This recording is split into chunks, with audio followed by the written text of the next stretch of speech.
Boom. Howdy, howdy, howdy. I'm Ernie Pack. Denise back. We're Packman Paranormal, and we are back. Tonight We're back for one night only. Yeah. This is our last show of the year, folks. I'm currently in a stretch of working every day until like January probably. So we're going to take a little bit of a break from the show until after the first of the year, and then we'll be back better and stronger than ever. I see everybody chiming in over here already. It's good to see everybody. Tonight we got some good friends of ours, Robert and Marie Murphy from Elite Paranormal Society. We're going to talk to them about some of the equipment they sell, some of their experiences, some of our experiences with their equipment. Why don't you quit talking and just get people up on here? So everyone, please welcome Robert and Marie. How y'all doing? I am so worried that Denise is going to be rubbing off on Marie even more. Yeah, that's a good thing. I like that. Yeah, well, it's not fun. I'm telling you, Robert. If it goes that way, I pity you. I really do. But no, it's really good to have you on here tonight. We met you guys at the soiree. We actually met back not this past year, but the year before at the Gettysburg Battlefield Bash. But we were we didn't really know anybody. We were just kind of like vendors. You all were vendors. It was like, hey, and you walk by, you know. Oh, yeah. Look, I got you. Guys, thank you. Denise is an angel. Thank you, Rob. Okay. Whatever. Rob's seen what I can do when I get mad. Rob was on the FaceTime when I got out of the truck. Hey, Marty. Yeah. This is true. It was earlier. But you guys also an angle, he said. That's on y'all to figure out. You guys do private residence, investigations of established locations. You guys do a little bit of everything. And Robert, you make equipment. Before you go too much further, before we start this show, I want, in case it goes off, we need to tell everybody we have equipment back here that you all sent us. We have something up high for the bigger folks, and then throwing the REM pod down here. Yeah, awesome. So if it goes off while we're live. Oh my gosh, it's already going off. Yay! Cool. Thank you. This out tonight would get a chance possibly to see something live. This is live happening right now. Are you going to keep going? I love it. So cute. Hello. Oh, thank you. All right. Thank you. Thank you. This might be another one of those instances where we have to take back. Yeah. All right. Thank you. Well, that is super. We asked them to show out when we went live.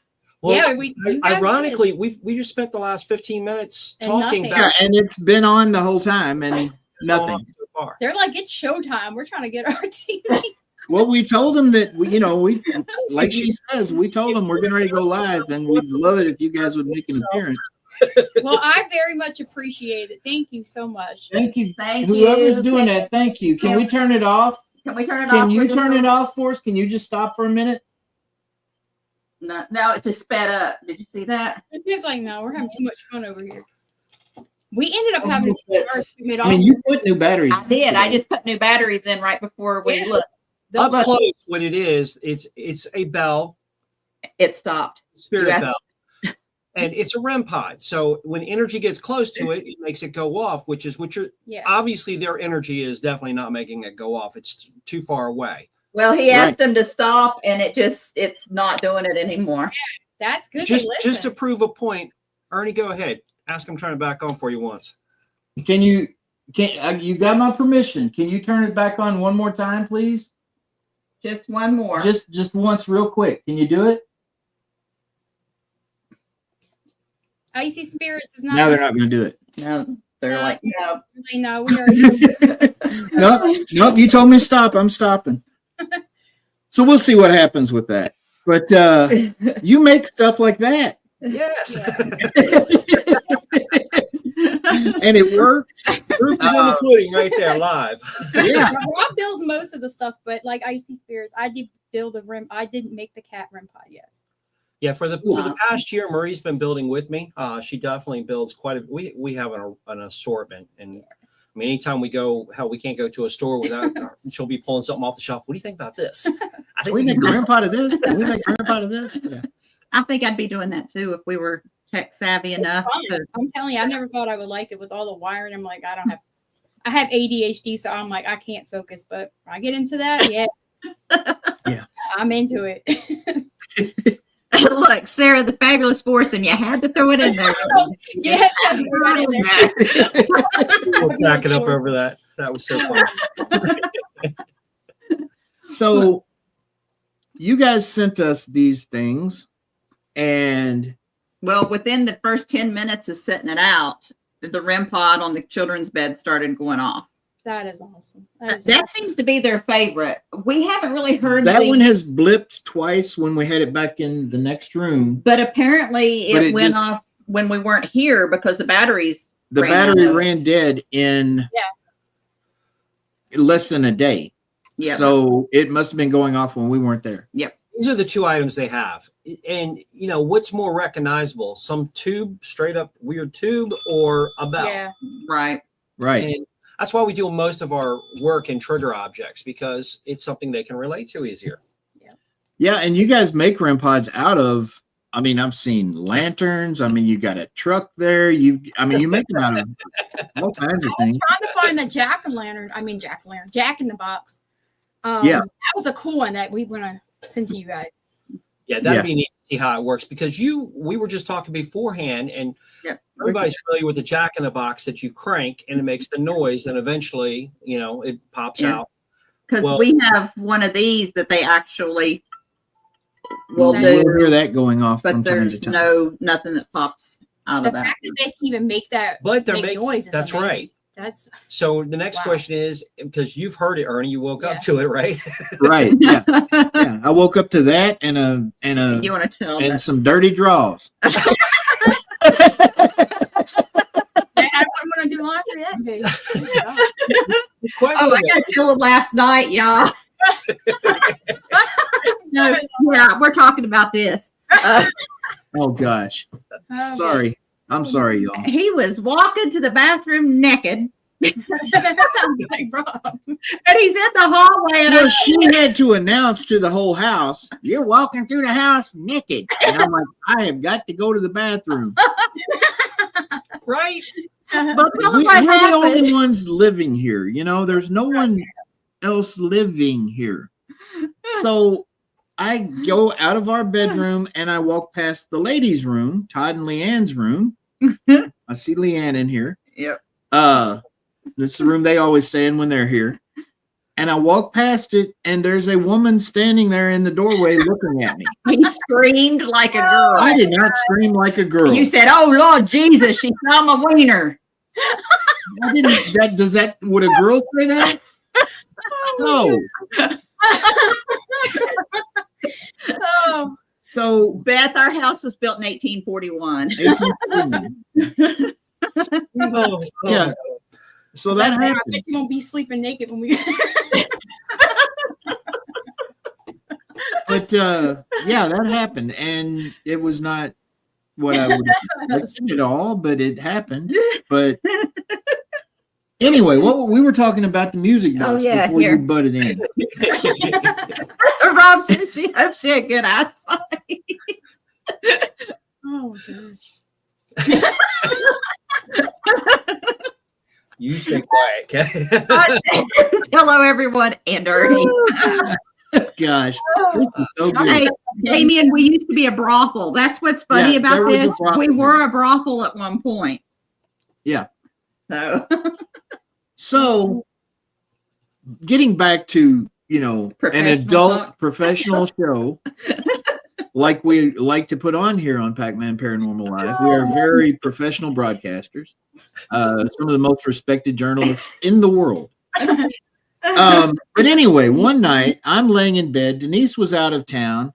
we have this sitting in the children's room. We've got a few little trinkets and toys in there that we, put in there for the children's spirits that are here.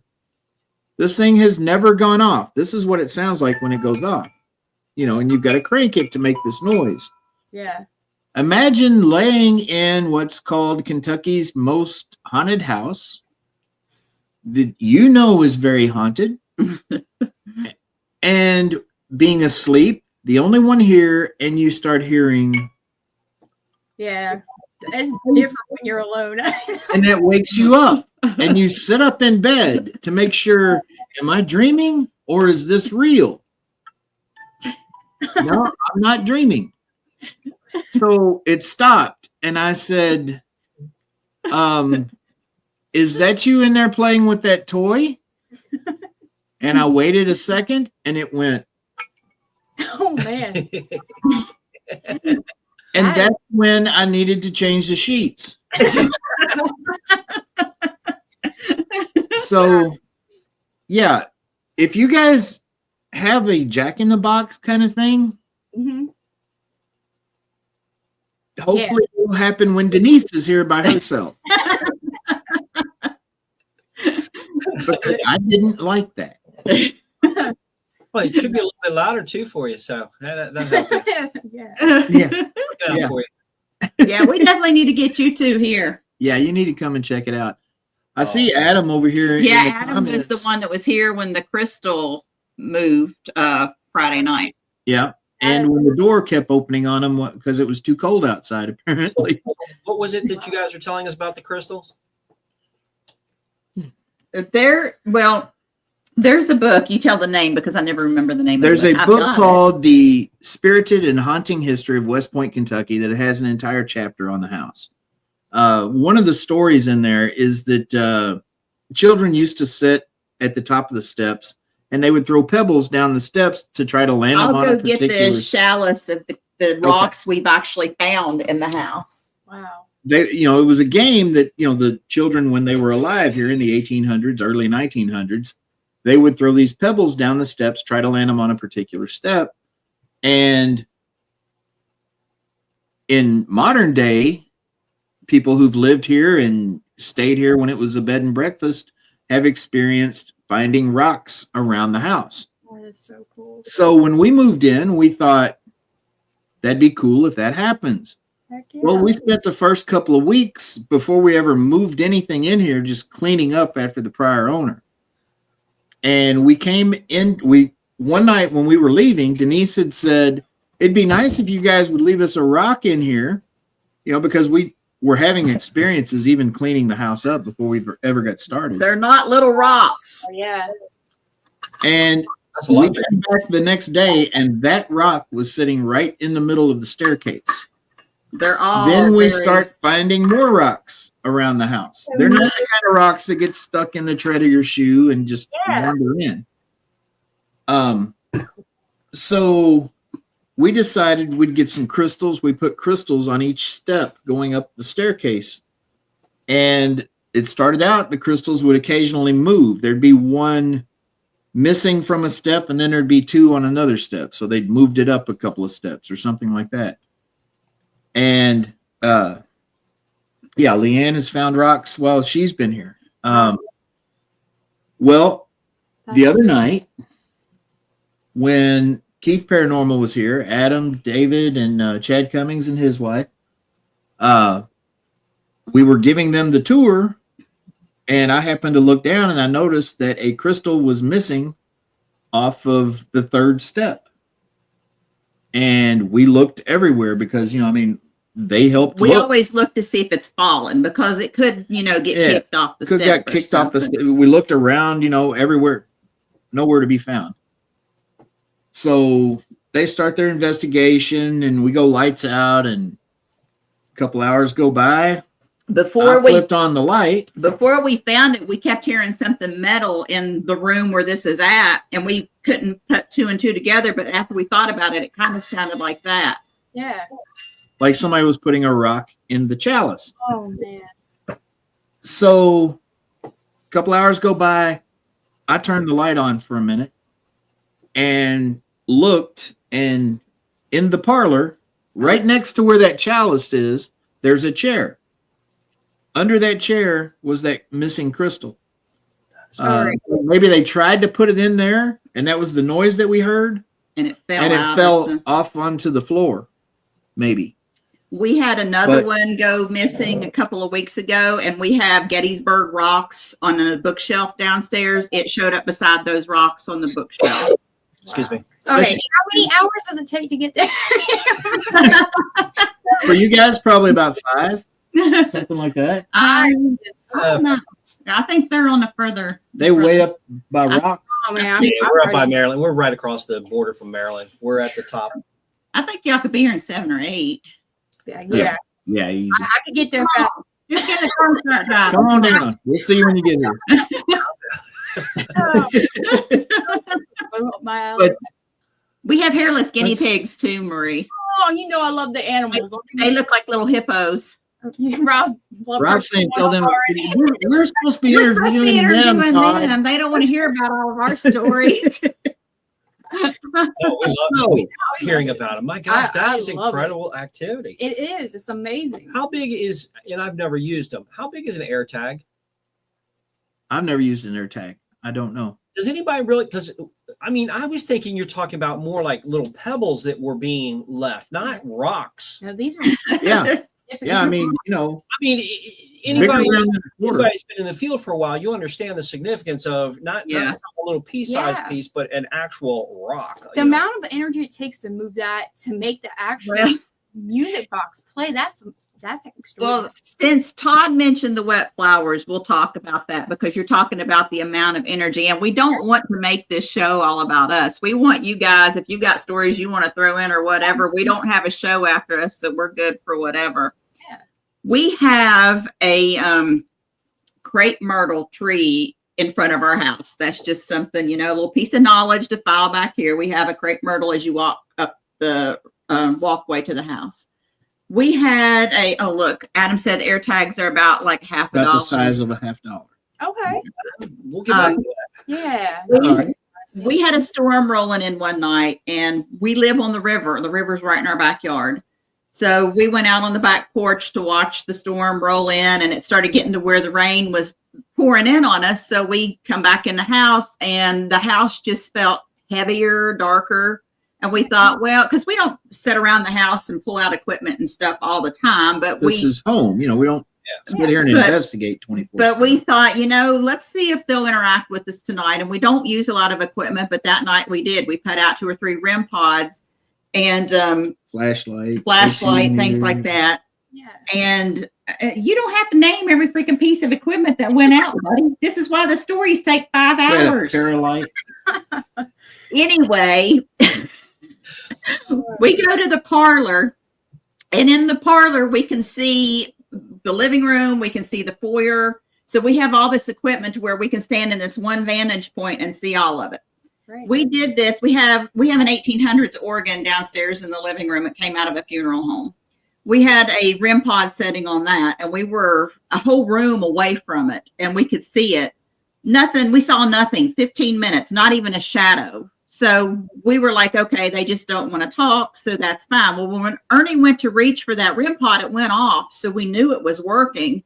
Yeah. The light flipped on, and there was a pile of wet crepe myrtle flowers setting beside the REM pod. Get out of here. Oh, my gosh, you got chills. I've still got them in a jar downstairs because I can't throw them away, but the door was never opened. The window was not opened. The REM pod never went off. The REM pod didn't go off. There was nobody here but us, but the flowers were wet and came off of our tree in our front yard. We went out the back door. We came in the back door. We never went out the front door. Now, that's so cool. Is that the only type of items that have been relocated or gone missing? The crystals, his boots went from our bedroom to the dining room table. From inside the wardrobe in our bedroom to sitting neatly in the middle of our dining room table. We asked his son wasn't even here, but we called him and was like, did you borrow my boots? He was like, why would I borrow your boots? I don't even know where your boots are kept. So but you're trying to do what reasonable, any potentially reasonable explanation. That is phenomenal. Right. Yeah. I mean, the things that have happened here, I mean, I tell everybody all the time, I was a guide at Waverly Hills for a long time. Yeah. Arguably the most haunted place in the world, according to most people. This place is more active, and the activity here is requires more energy, like what you were saying, Marie.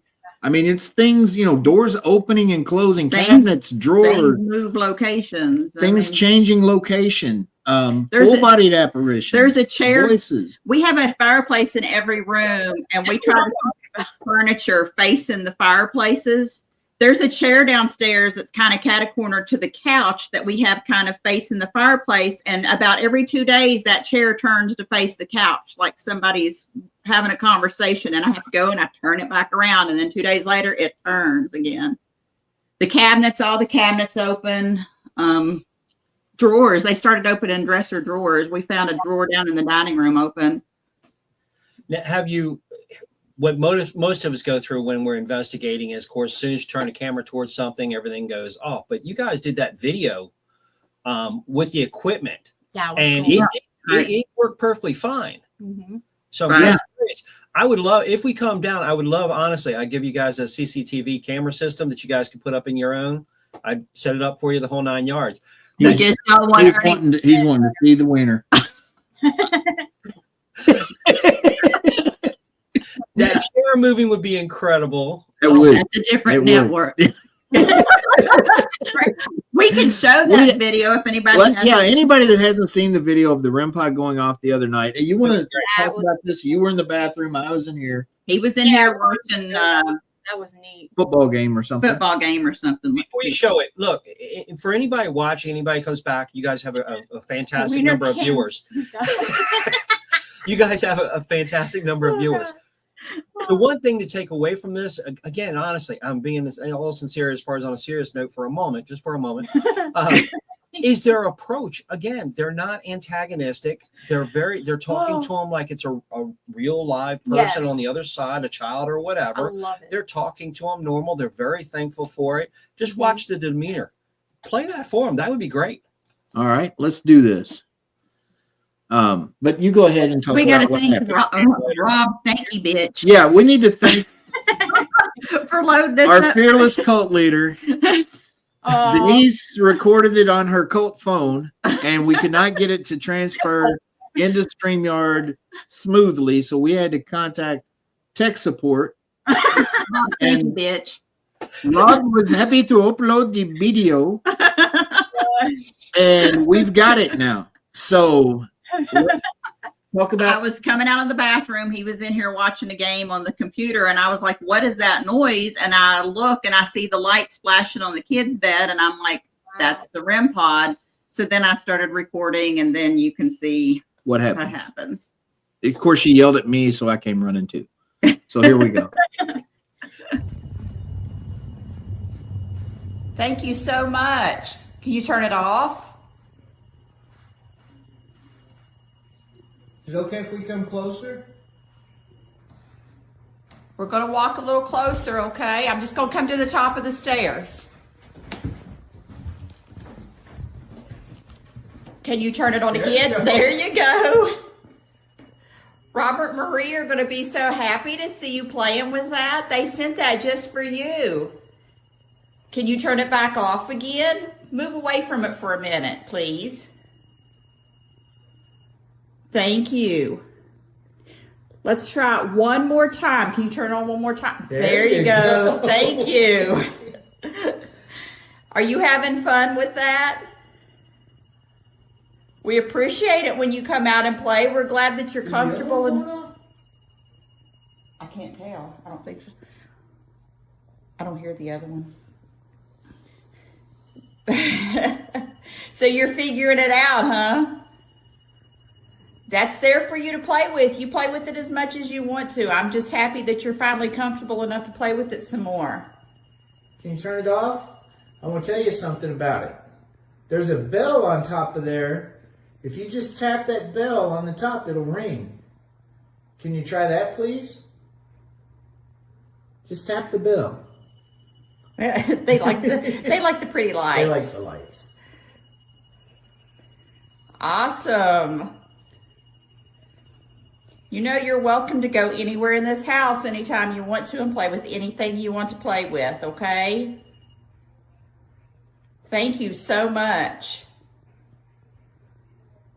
We're going to leave that on your bed and you can play with it as much as you want to. The batteries might go dead eventually. The batteries are the batteries are the things in it that make that noise. If it quits working, we'll put fresh batteries in it for you. Can I come closer? Will you turn it off and I'll walk closer? Thank you. I'm going to walk into your room, okay? Okay.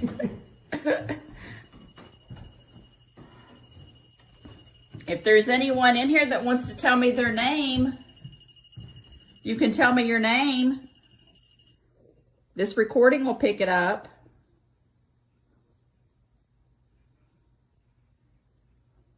There's a TV on in the background. Yeah, there is a TV on in the background. Oh, they're like, yep. Thank you so much. I'm going to quit recording here in a minute because I can't send a video that gets so long and I want to show everybody, but I appreciate you and thank you.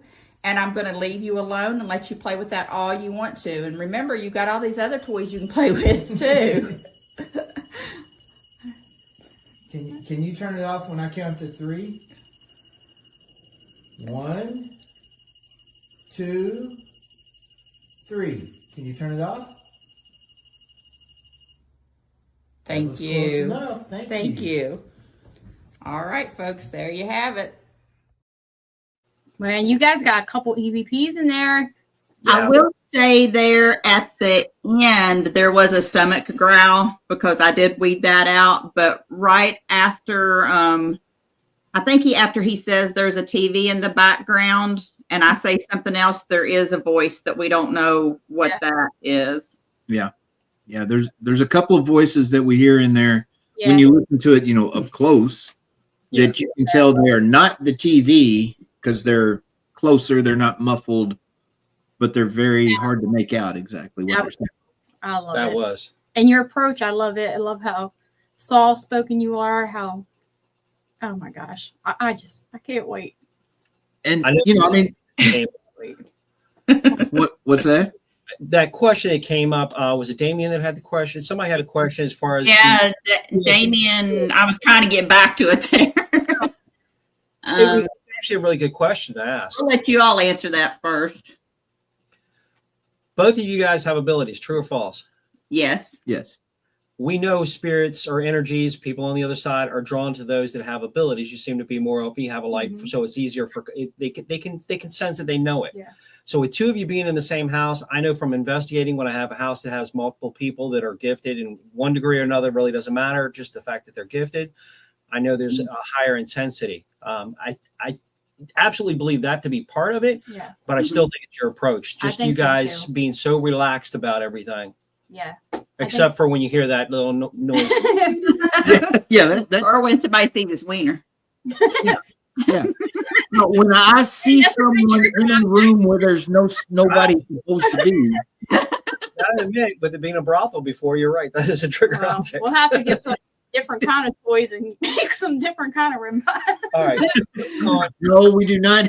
We do not need the ditto. There you go. Stop. We do not need one of those REM pods. You can put that. We had a group. It's funny that comes up. We had a group that was here that had one guy on their team, and we brought up the fact that it was a brothel, and Dave had the spirit box going and was trying to communicate with the ladies, which we were a Civil War hospital people. We were. There's been a lot of things here, but he started talking to the ladies, and he said, "Y'all, I'm not even trying to be funny right now because I know you all are going to laugh, but I feel like somebody's playing with my balls." So we put the equipment down there and everything starts lighting up every time we get to his groin area. So then a little while later, like an hour or so goes by, and we're in this room back here. He's laying on the bed and they're doing an Estes method, and the woman that's under doesn't know that he's laying on the bed. She obviously, anybody doesn't understand what the Estes is, like she has blindfold, noise ears, canceling headphones, all that. He starts to at one point get up off the bed. He says, yeah, I'm feeling like somebody's touching me again. I don't like this. I'm getting up. And she says, lay back down. I'm not done with you. So the ladies are here. Yeah. Wow. And getting back to Damien's question, like Todd says, when the 4 or 5 of us are together, and this goes back to that basic thing that I've heard you say on your show, Robert, and we've said it many times. Yeah, David Keith Friday night got his thigh touched in that room, and they knocked his phone off his lap. Wow. But the energy you bring to an investigation has a direct impact on what you're going to get out of it. And if you bring people with high energy, I mean, I hate to say it, but like a high vibration, you're more apt to have activity. And if you got a couple that, has a bond themselves, like you guys, like us, like Todd and Leanne, like the 4 of us, Todd, Leanne, myself, and Denise, and we have Beth Allen with us, the 5 of us, we all have a family bond ourselves, and we all have our own gifts, and we bring that energy into the investigation, and crazy stuff happens that we tell people and they don't believe us. It's hard to believe some of the crazy. I mean, just the amount of things we all told you have happens at this house. It's hard to believe. Yeah, if someone else was telling me that. That was some of Robert's devices that they sent us. That's why we was that REM pod right there. Yeah. You need to get you one. Anything that they make, you need to get everything. Everything, you guys. Can be a REM pod. That water bottle, if you want a REM pod out of that water bottle, they can make a REM pod out of it. Again, it's so much fun when you see activity with a piece of equipment, and obviously it's even funner when it's ours, because we know how that equipment works. There's no tricks, nothing that's going to trigger it off unless you have. Now, if you have a very unstable, that bed is soft. It's going to take up any vibration. With REM pods, if you actually hit a table really hard it's sitting on, it can set a REM pod off. Yeah. There ain't no way that's happening with that bed. That bed's going to take up too much. Right. And Patrick, check the scroller out at the bottom of the screen. Right, yeah, 24elite.etsy.com. That's theirs. And with us, if you ever have a question about something with the equipment or anything else, or just question a paranormal, we were very open, just no different than Pack. We're very open, and as far as our equipment, we'll explain it to you. Have no problem with it. Call us up, message us, doesn't matter. Yeah. And I just want to put out a little side note here. Remember the REM pod that was going crazy earlier? Yes. It's not went off again since I asked them to stop. Bob up. My bed sheets for months. Hey, this room that we're in right here is the murder room, and Rob slept right here in this bed, and he had a bunch of stuff happen when he was here. He had his charging block unplugged, and I remember him saying that.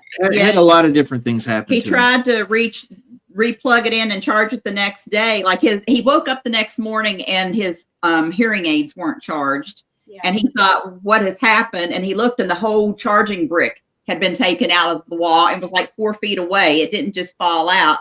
So then he was like, Silas, because Silas is the murder victim that was murdered in this room. He's like, Silas, I need my ears. Can you please, let me plug them in? So he plugs in his phone and his hearing aids to that one brick, and he comes downstairs and he says, I'm going to go upstairs and see if my hearing aids are charged. And his cable for his phone was rolled up and laying on the bed. Yeah. Wow. That is it's fantastic. I mean, levels of spirits there. You got the children, you got the woman. You're gonna have to give them permission to turn the equipment back on. Come on, let them play with the equipment again. Not to mention. Can you light that equipment up again for us? That would be super cool. Come on. I know you might have used a lot of energy before, but If you could do it again, that'd be great. We're not going to sit here and stare at you. We'll turn around. We'll hear it when it goes off. Wow.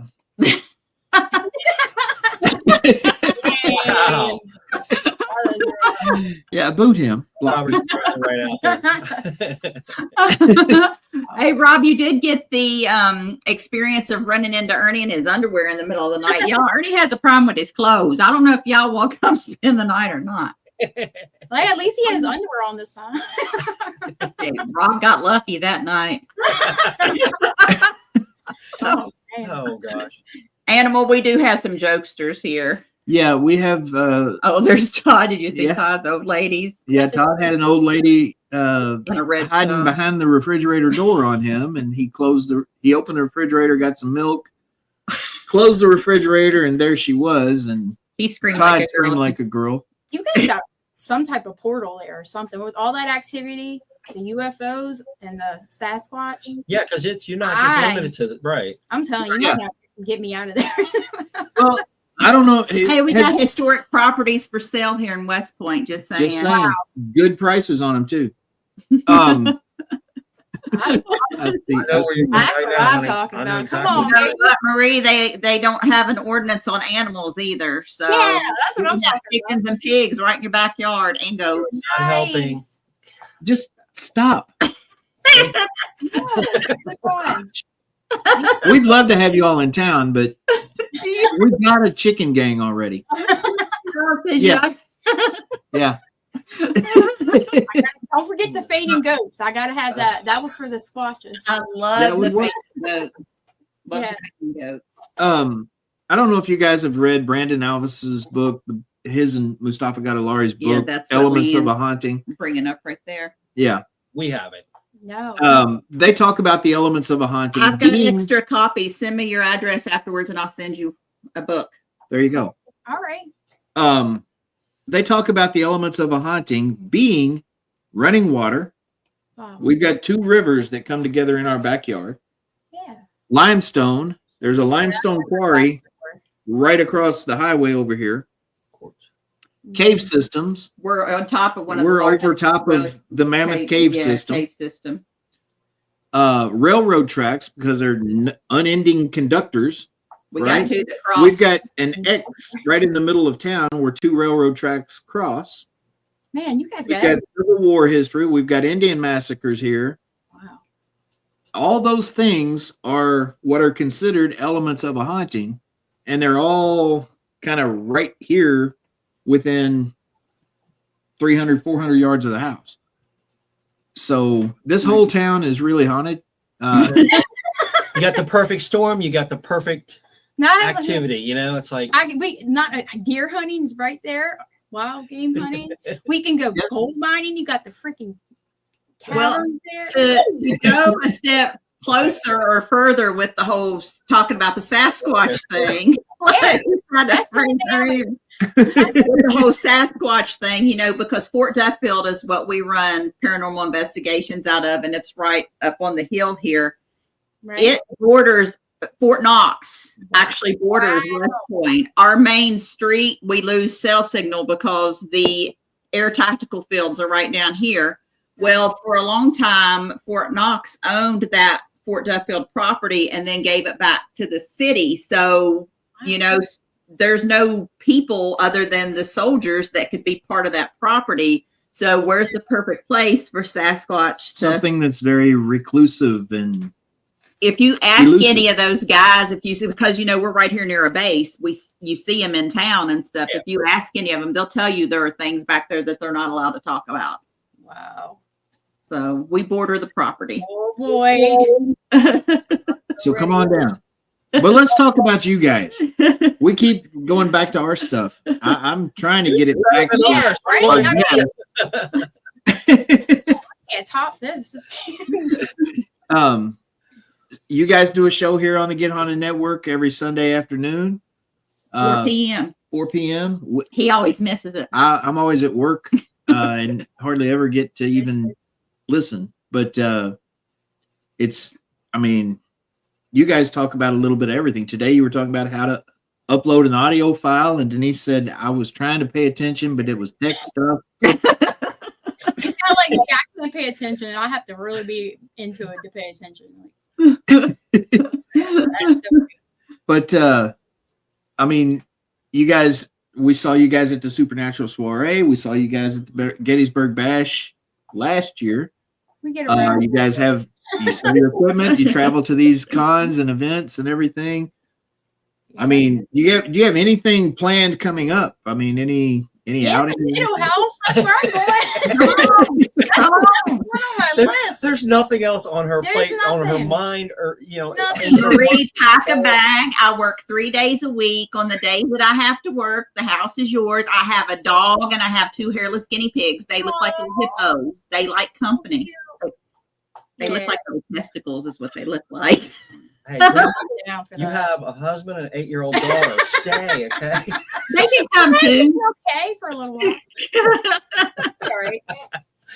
Oh, God. I'm sorry, Robert. I knew it was going to be like this. I knew it was going to be like we this. have chickens, as Rob was, talking about earlier. We have the worst thing that happens in this town. If you look at the Facebook page, is there's the community page. The community page. We call them. We make fun of them and call them 10th Street Chicken Gang. There's people that have chickens that they won't contain, and everybody complains about them eating their flowers and crapping in their yard. So we can just go get chickens, and we can pick a chicken up and those just bring it home. Own those chickens. They won't miss them. They will miss them. They won't miss them. You saw the woman's post on Facebook. She had a picture. There's our guinea pigs, our hairless ticks. Oh, that's enough. No, it's not. I want to hear more. I know Damon was asking if we still have plans for our youngest. She's 8. Oh, she likes it too. Yeah. She loves the paranormal. She loves to invest. And again, it's taking the time, as she gravitates to it in the right way. Doing it here at the house where she's comfortable at is one thing. When you go to another location, it's a little bit different, So trying to get her used to it. But she's as bad as her mom. She's like, "Can we go? Can we go? Can we go?" I'm like, God, slow down a little bit. Her daughters kind of grew up doing this. Well, you grew up. I grew up doing this. My parents were urban legend chasers, so I've been doing it since birth. And then my daughters, it was part of their upbringing. So it's not like if we go somewhere that's like Waverly Hills or something that you hear about, my kids are like, yeah, I want to go. But if we're just going every other weekend or whatever, my kids are like, yeah, I got something more important to do. Same with his son. Yeah. And his son, this was his son's room back here. Yeah, that room that the ghost walked into during our podcast that time. That was that's my son's room. And that's the room where the prostitutes were all over Vernon from Nights on Paranormal. That's probably why James never came out of his room. Yeah, there's a reason for that. He's 18, But I don't know. Do you have? I know you said once when we were talking that you were looking at building some different types of devices and stuff. Is it just different types of REM pods, or are you trying to branch out into other things? Well, I honestly, and that's one thing about being with Marie, it's really opened up my eyes and opened up my thought process as well. I mean, we kind of get tunnel vision and focused. I'm always been focused on the spirits, ghosts, people with abilities, that whole connection. I really hadn't gone into the UFO or the cryptoids or anything like that. Yeah, my people. With my So she brings a whole new. It's no different than I don't really go to very many paid locations. I usually do a lot of residential because I know whether it's going to be active or not. I've got a good idea already. Mm-hmm. Now with her, she wants to go to all these different locations, whether it's paid or not. She wants to go to them, so it's cool. It kind of opens up a new avenue. And then talking to a couple, we're sponsoring a couple of teams now with some equipment, and some of them are into going out after Bigfoot. They want to see if they can get something. And then we got to talking about it, and it's like, got some little different ideas, equipment wise, ways to set some things up to see whether or not, because obviously, people would already have a lot of evidence of Bigfoot if it was that easy to capture. It hasn't been. It's very elusive. So coming up with something different. So it's opened up to that branch of, hey, what else can we use in a whole different field? Right. Yeah. Right. Well, I mean, Squatchman said we were on the cutting edge of of Bigfoot research. Love Squatch Ben. Because we started going with him squatching, and we started taking paranormal equipment. Todd and Leanne have been with us. They've brought their equipment, and we've had interactions with millimeters, flashlights, with the flashlights, wow. with REM pods. Pretty much anything we've taken out there, we from get EVPs. The paranormal side, we have gotten interaction from the forest people. And the one thing that I will tell you, if you're looking to get into doing something like that, they do not like white light. Okay. They do not like IR. They don't like anything that emits a frequency or anything. Okay. If it's a steady, like a EM pump or anything that, is constantly putting out an energy. Like I say, we've gotten interaction with millimeters and REM pods and different things like that. That's good. But I'll give you that bit of info from what we've discovered. They're the same as the spirits as well. They don't like to be entrapped. Like if you just go out trying to catch them with the IR and pictures or whatever, you're not as cameras, likely to catch them. But if you say, hey, I'm going to take a few pictures, I would appreciate it if you would be in one. You don't have to. You're more likely to get something. Right. Yeah. So yeah, I got triggered when talking to you guys, and you guys brought it up. And again, one of the teams brought it up, and there was a commonality there where you're talking about even the REM pods were being, and again, we think of REM pods as being something that's going to be very close by, but yet, you're in the presence of, that, like a Bigfoot or something, you're in the presence of it, it's close by. How are they triggering this? And then it starts opening up more and more again of the thought process. People, the idea of having a bell that you can push to touch, you think it can't happen. Right. I know it's rang twice here at our house, which has been really cool. The cat was locked away, so it wasn't a cat. Manchester. Oh, right. And 2 times I've heard it actually ring early in the morning. Of course we have anytime 6 or 8, 10, 12, whatever, setting out anyway. But it starts opening up your mind. And then, of course, you guys have, you got the chair that moves every couple of days, like somebody's having a conversation. You got rocks that are you got crystals that are moving, disappearing, being somewhere else. So things that are the door that opens, we watch the door open. Yeah. Mm-hmm. So tell me that something that over there can't do that. Yeah. Be kind of, again, open your mind up to the potential possibilities. Right. And, the thing with the Bigfoot, you were talking about how are they setting off this REM pod? If, something that big is right there, you should see it, whatever, right? You should hear it. You should smell it, whatever. They are not animals. They are energies. And that's they can, just like a spirit can appear as a full-bodied apparition, a spirit can manipulate objects. They can leave footprints. They can appear like Patty from the Patterson-Gimlin footage, or they can be completely invisible and be right in your face and you don't know it. If you know what you're looking for, they can cloak and be around you and you can see them cloaked. Yeah, they look like the Predator from the movie Predator when it's running through the woods. If you adjust your eyes and look, you can kind of see them. Wow. That was another part that got me intrigued by your conversation, because you were talking about the cloaking, and I even asked on our show a couple times. I've been in a situation where, and it wasn't, I never thought of it as cloaking until you guys started talking about it with Bigfoot, and it's like I've never heard that before, and now to listen to this, and it's, again, it wasn't my forte. Yeah. But I was at a location, and it was indoors, and my medium was talking about this black mist being at the end of the hall. I couldn't see it as a black mist. Wow. I just see a room with the ambient light going through the door. Wow. So I stepped through, and then she's like, "Hey, brother, where'd you go?" I said, "I'm right here at the door." I'm only 10 or 12 feet away. I'm right here. Don't be like that. It was blocking you. I hear you talking. I'm like, "Stop. Don't play. I don't play games when we're investigating. Don't do that." And then her stepdaughter comes in and goes, "Where's Rob? I hear him talking." And I'm like, "All right, guys, knock that. I'm right in the doorway." She honestly could not see me. So, that kind of opens my mind. Now that just triggered it when you guys were talking about the cloaking of Bigfoot. Wow. Amazing. Right. Wow. Yeah, it's something that, hell, we weren't Bigfoot believers. Bigfoot found us. Bigfoot found us. That's We what didn't happened to me. disbelieve in it. You know, Right.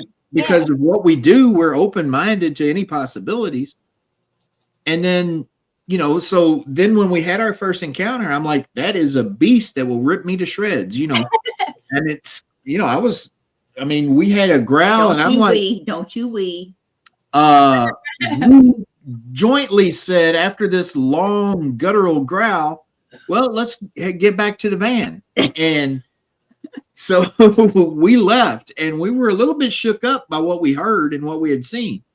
And we're thinking it's an animal. And then, you know, we got hooked up with Squatch Man and started going into forest with him and learned more about it. And I know it's not. Yes, Bigfoot does not like firearms. If you go out armed, I mean, oh wow. With that being said, we go to a place sometimes called Gates of Hell, and you kind of got to be armed for your own safety. Humans.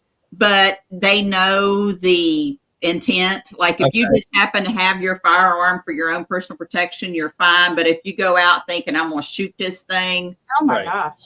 But like, talk about the van incident when you pulled the gun. Something was coming up the hill at us at Gates of Hell. Okay. This is before we were really learning what was happening. We're at Gates of Hell, which is Casey Cemetery. It's down in Elizabethtown, Kentucky, about 40 minutes from where we're at right now. And we're doing a live stream for Connie Willis of Coast to Coast AM. Yeah. It's called Ghost Hunters Meet Bigfoot. And we were the ghost hunters, and there were some Bigfoot people that were supposed to be coming the next day. Squatch Man, in fact, was the Bigfoot guy that was supposed to be coming the next day. That's the first time we ever met him. So we didn't know anything about his theories or anything. We didn't know nothing about him. Didn't know nothing about, you know, I mean, I'm armed because these things are going to rip me to shreds. You know what I'm saying? Yeah. And we're standing there in the dark in this creepy cemetery, and we start hearing something huge running up the hill. It's all brush, you know, trees on two legs. You can't see anything. It wasn't a deer. I'm a deer. I have been a deer hunter. I haven't hunted for years, but I know what it sounds like when a four-legged animal runs through the woods. Right. This was going. It got faster faster, like it was running. And it was big, and it was breaking branches and stuff as it's coming up the hill toward us. I pulled my 45 and stepped behind the van like this, like, come on up that hill, you know. It stopped when he did that. And Denise starts running down the hill toward it. You know, I'm looking down my barrel and I see dumbass going down. I'm like, what are you doing? She's like, what are you doing? This is what we're here for. I'm like, that's big. Whatever that is big. But when he put his gun, it just stopped. The noise stopped. Instantly. And there's no way it could have went off somewhere. We would have heard it. Yeah, it knew. That's. We got out spotlights. We looked everywhere. There was nothing. Wow. No sign of anything except for some broken branches leading up to us. Nothing going away from it. Right. Virgil says, may I respectfully ask you a question? Ask away. Ask away, Virgil. Anytime. So, I mean, they don't like firearms. And again, them knowing your intent ahead of time, you know, it takes it away from what we would, you know, for what we deal with on a regular basis, just with other humans. Right. Until you get into the field, you start realizing just how much the intent is a big deal when you're going somewhere or when you're investigating or anything else. Yeah. Right. Crystal brings this up because she's seen us on some of the other Bigfoot shows. Richie B and Animal they use the raspberry zingers, but we use Krispy Kreme raspberry filled donuts because that's what Squatch Man told us to use, and we get results out of those. And we got a funny story about that. That Leanne can even share. You gotta share it. Leanne can attest to it. We called Squatch Man one night. We were coming back from somewhere else, and we just called Squatch Man and said, hey, you want to go up to the forest? And he was like, oh, yeah, I'm good. Yeah, just come pick me up. And we were like, okay, we'll pick up donuts. Okay. Yeah. And so we drove right by Krispy Kreme and didn't stop. Oh, and we got up there almost to where we were going to pick him up. And I'm like, oh, shit, got to get donuts. So we stopped at a Kroger. because Kroger has Krispy Kreme donuts I sometimes. want to do that now too. I was like, And I went in there, all they had was an assorted dozen. It had one raspberry filled in it. It had another one that was a cream filled donut that looked just like the raspberry filled, but it was cream filled. We're like, okay, we'll take this. oh man. So we get up to the forest. We go out to his gifting stump. We set him on there. Squatch Man does his thing where he tells them he's brought them gifts and they're welcome to him. He goes up and talks to him just like we do the spirits. Says, "Good evening. We're here." He calls them his friends and tells them he loves them and all this. And then we walk away. We just leave the gifting stump. We go elsewhere in the forest. Then we come back to it. We come back about 2 hours later. That Krispy Kreme box with the cellophane top has a slit across the cellophane. If it was an animal, it would have been jerked apart, open, everything. Raccoon or anything would have ripped it to shreds. The cream-filled donut has this huge, thumbprint in it. And it's there. It's like The raspberry-filled donut was the only one missing out of that dozen donuts. wow. Now that's It's like they saw the cream filled, thought, is that one? They stuck their thumb in it. Nope. no, this ain't it. Mama always said life's like a box. Raspberry. Ooh. And that's the truth. And Leanne and Todd were there. They know. I mean, that happened. But we just now we know what they're here for. They're here for the freaking donuts. Yes. Raspberry filled donuts. And Squatch Man actually has a theory, and it's one of those things. It's just a theory. We can't prove it either way. But the structures. There's a lot of X's in their structures that they make out in the woods. He feels that is somehow a portal. Like that's how they're cloaking and moving from place to place. How they draw energy. Something. He's got one that he calls Big Red because he's got red eyes. And Big Red will be in his forest one night, and then he'll be down here at Fort Duffield when Squash Man comes down here, and then we'll go all the way up to Indiana, and he'll be up there. Like he's always where we're at. That's neat. Wow. That is so cool. And it's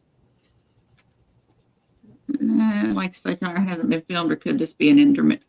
We believe it's we interdimensional. very much think it's interdimensional, and it's more of an energy being than it is a flesh and blood creature.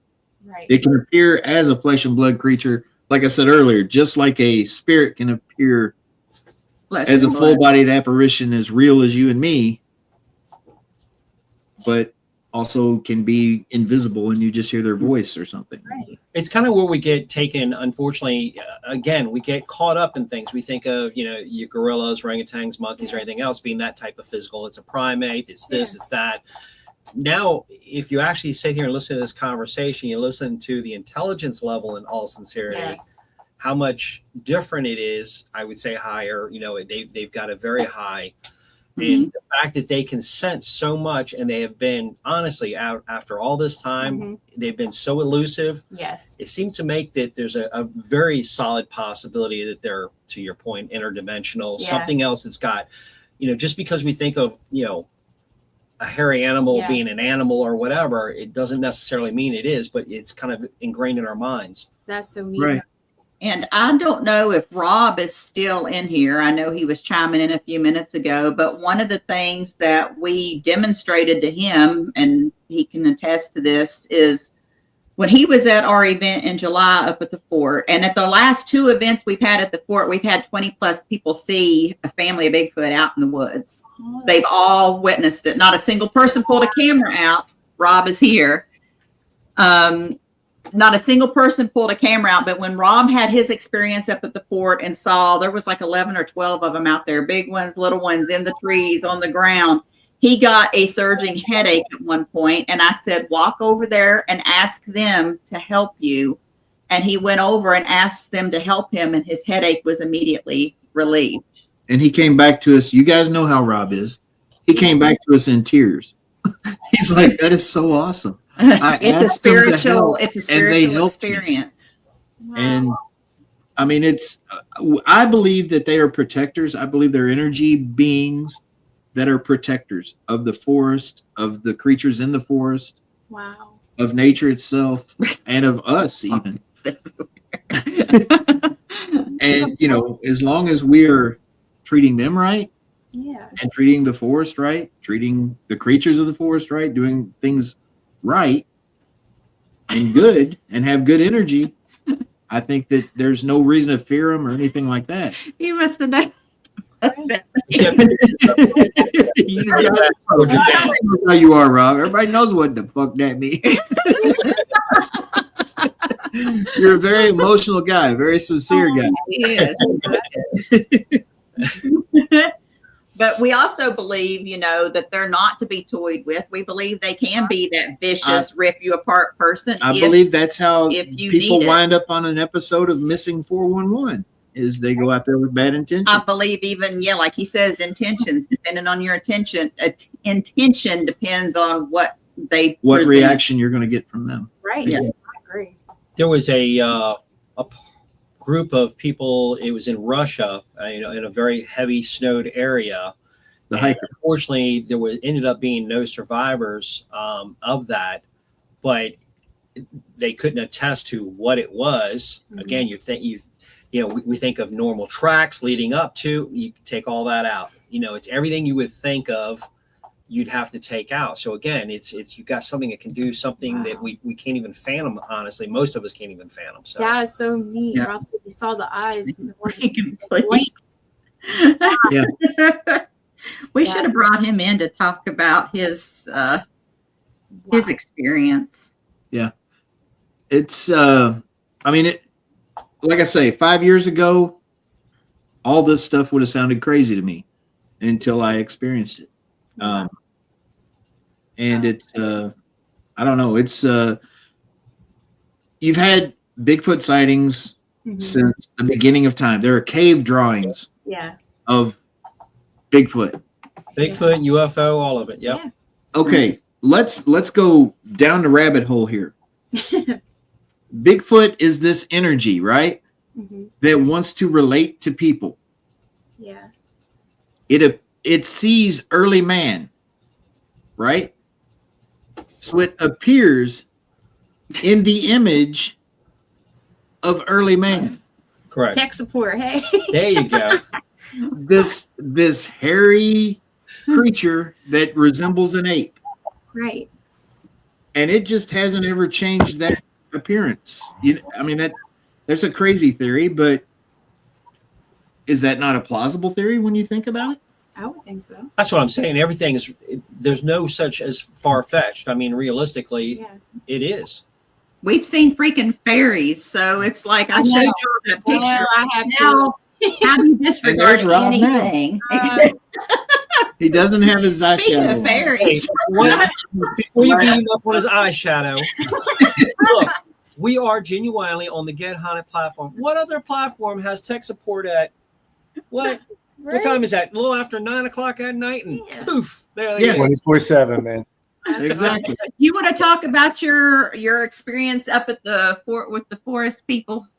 Wow. Yeah, sure. Like Ernie, right? Prior to that, I was afraid I was still afraid after Indiana.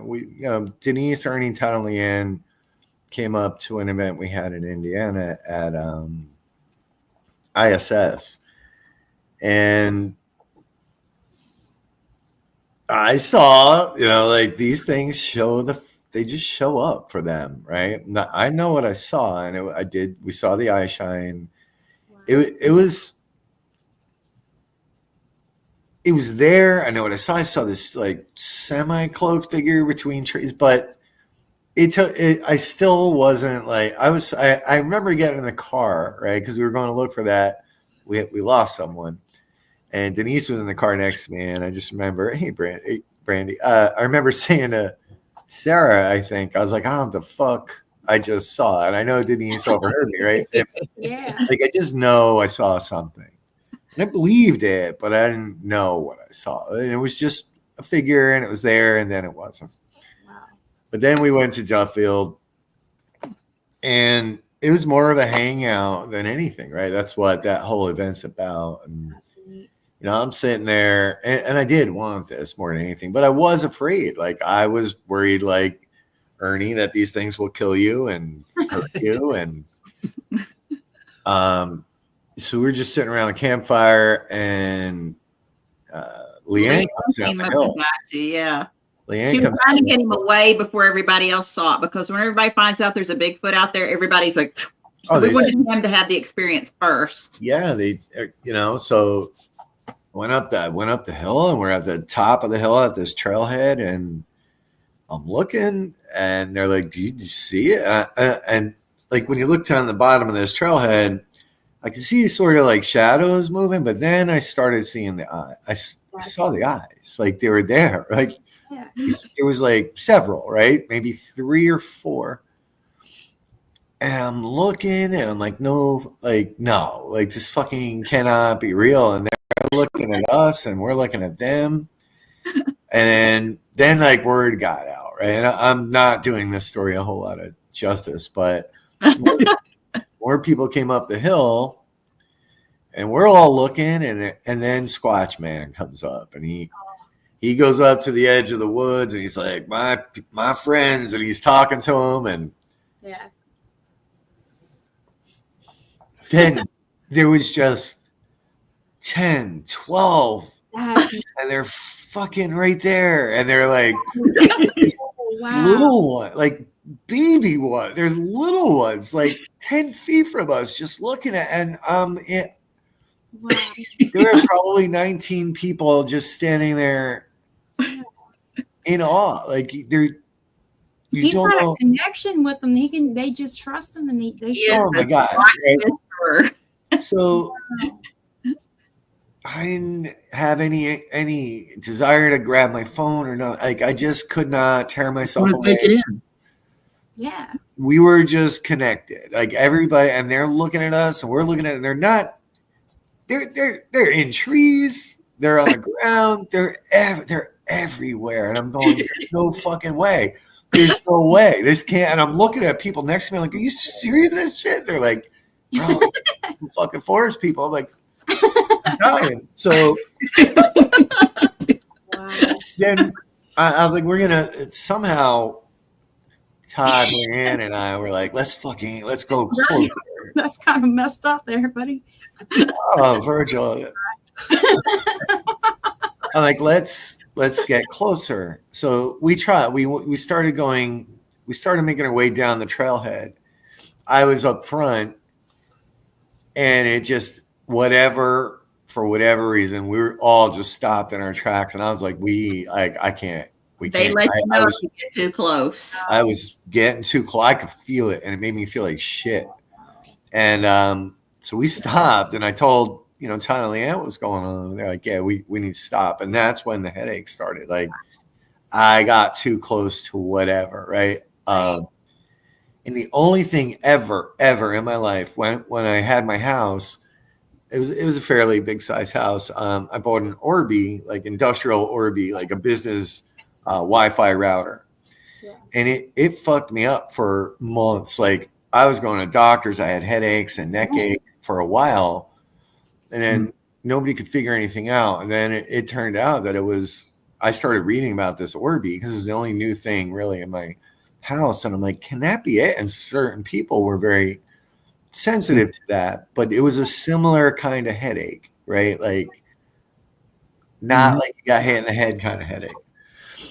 So that's when I had the headache, and Denise is like, all right. And I was emotional because I wasn't the only one. There a lot of like it's a spiritual experience. A lot like one of my first big ghost experiences, but in a much different way, right? Because we're not associating whatever this is with a former living person for some reason. Right. And Denise was like, go ask them for help. Just go. So I took a little bit of a walk down to a different trailhead where there was nothing happening. And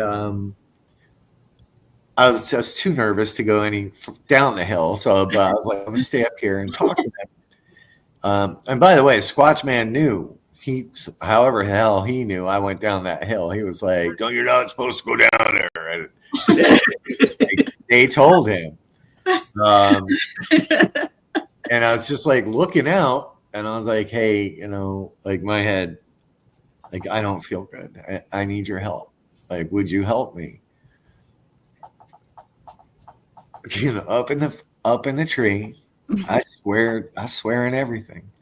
These two eyes appeared, and like kind of you can tell when their heads tilt, right? And like kind of look, and it blinked, and my headache was just gone. It was just gone, and then there was more tears, and I'm like, I just said thank you, and that was it. I was done. That's amazing. I never wanted to leave, right? Because it's just insane. So fast forward, right? And Sarah wasn't there for that.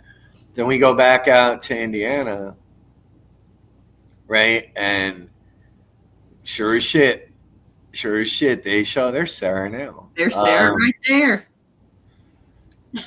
Sarah's walking down the hill, or we're walking, and there they are again. They show up, and fucking there they are. And but what Sarah witnessed there was the cloaked version. Figure. I was getting frustrated with her because I'm like, do you not see what's happening across the river? And she's like, now there was shit right in front of her, and it presented for Sarah, and it was just damn cool, man. So yeah, that's why I don't know. I can't wait to get back there. Part of me doesn't want to share that experience with Marie can't wait to get down here. Oh man, you just have no idea. I'm like, oh my gosh. I know. But just so everybody understands, there were 19, 20 people just standing there with their jaws to the ground, just all seeing the same exact thing, you know, and it's straight out of a movie. It's straight out of some like Close Encounters kind of thing, because it's just everybody just like frozen in time.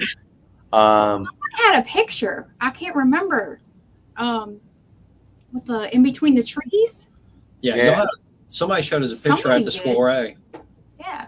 I think I showed you all a few. I know I showed you some eye shine, and I showed you a fairy picture. Yeah. So, and I don't have those uploaded on here, so I can't share those. Show them right now. Hey, Rob, you're gonna have a hard time, right? Because you have an engineering mindset and a very, I can tell. Like, you're gonna stand there when you see this, and you will, and you're gonna be your brain is fighting you. They're like, what is that? What's really causing that? There's got to be. Right. Yeah, you're right. And again, even just listening to some things that just in conversation, that's what I was talking about. We get so almost like tunnel vision. We get into thinking about a certain me. I'm thinking about it this way, and now I'm listening to this, and it's like, wow. Yeah, no, it does. Mouth dropping. It's like that. Yeah. Wow. Look, I fight. Well, Sarah fights me on this all the time. I spent 24 years in an engineering position with a big Japanese company. So I spent the bulk of my adult life after the military proving things, and fixing things and troubleshooting and finding bugs and reporting that to the Japanese and then all over the world to different countries. So to switch out of that mindset, right? Because I know at first I'm looking at the eye shine. I'm like, fucking car, like 2 miles. There's got to be a car like parked in the woods out there. There's got to be something. But then they move, and then you finally see it. So I wish Sarah would tell her story.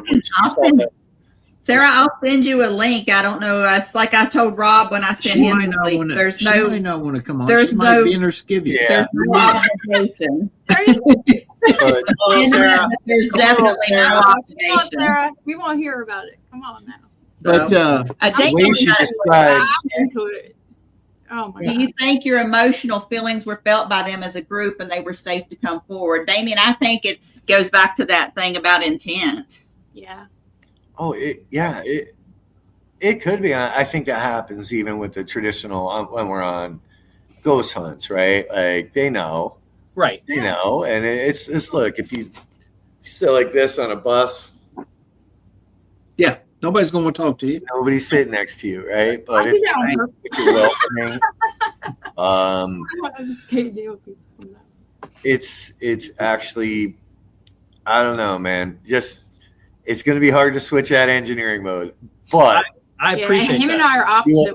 but you will have no choice, brother, because I understand.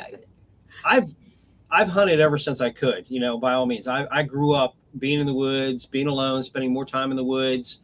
I've seen some, and even some of the apparitions I've seen has been, it's been in the woods. And most people that go into a situation like that, their eyes are playing tricks on them. They get in an uncomfortable, unfamiliar situation. You have to kind of adjust to it and everything. Yeah. But listening to this, and again, even when you feel that emotion, whoa, there he is. I'm not in my skivvies. We appreciate I checked before I brought you up on the big screen. We appreciate both of y'all coming on. There was no obligation to be here. I just thought you all might want to tell your version of the story. Yeah, I'm completely fascinated by it because, again, I haven't heard that much from it. And now hearing actual eyewitness accounts, I mean, from people that I know, it brings a lot more validity to it. Does that make sense? Yeah. Yeah, because up until I met Denise, Ernie, Todd, and Leanne, I was a paranormally blonde, addict. I was a fanboy for a year before I was allowed on the show. She would have a lot of Bigfoot people on or Sasquatch people on. And I was like, it just all seemed like bullshit to me. But after hearing Todd and Leanne and Denise and Ernie, it did, Sarah, because I never really experienced it. I'm a human being. Hearing their stories, it was a lot different, right? When we started talking more on the spiritual aspect, it made more sense because of what you're just talking. One of the things that you're talking about, and Sarah and I have talked to, like Jeremy who owns Cashtown Inn, who hunts the world, right? The guy's a big hunter. He's like, I ain't never seen shit out there. Like, he's like, it's a fucking bear, whatever, like. Oh, God. But once we started talking the spiritual and interdimensional aspect, it intrigued me more and it made more sense. And I just never thought I would have the experience. And since then, right now have it all the time. I have this friggin' weird ass UFO experience right out this window, which I don't understand. So is there a progression? There's the full circle coming together right there. Right? And I mean, take the TV show Skinwalker Ranch in all sincerity, that kind of start bringing it all, look at all the different parts, I again, you can see it, but that's a show. It's still distant to me. I'm seeing them pull some neat stuff out and that's really cool. But here I'm talking to people that I'm networked with. That have actual accounts of the UFO, the Bigfoot, the spirits. Yeah. No, it's crazy. And Sarah used to yell at me about this. She'd be like, "Dude, you spent your whole life, fixing shit, trying to fix shit. Stop it. Stop looking for that." And we've had this argument about business and about the paranormal. But anyway. So I need Sarah to explain because I wanted nothing more after Duffield because she wasn't there than for Sarah to have this experience because well, but I am curious. And I know Denise and Ernie, we've talked a lot about this, but I am sort of curious about this because, look, I'm a big Bigfoot aesthetics girl, right? Like my Jeep is decked out in Bigfoot because he's adorable. Like I love him. And I'm going to keep it real. It was never something that was in my wheelhouse to want to go out and explore. Not super outdoorsy like that, but it was just not really something that I could connect with. And I think, I do know there's the two camps, right? There's the flesh and blood Bigfoot, and then there's the more spiritual / interdimensional being Bigfoot. And that's the cryptid world, right? That's where you guys are sort of divided. So probably more that what I've heard the most in my lifetime kind of fell into the flesh and blood aspect. Yeah. And I'm a big universe person, and I think the right people come at the right time. And to meet Denise and Ernie, the way you guys would explain your stuff before, I even got to go out with you at ISS, which was not a Bigfoot, supposed to be a Bigfoot night, right? But to hear you guys talk about it, it was something that really, truly resonated with me. The way you guys just if you took out the Bigfoot aspect, just to listen to them speak about experiences and what it means to them, that talk alone just resonated to me. Yeah. And then to have this impromptu, what the hell am I looking at right now in the woods?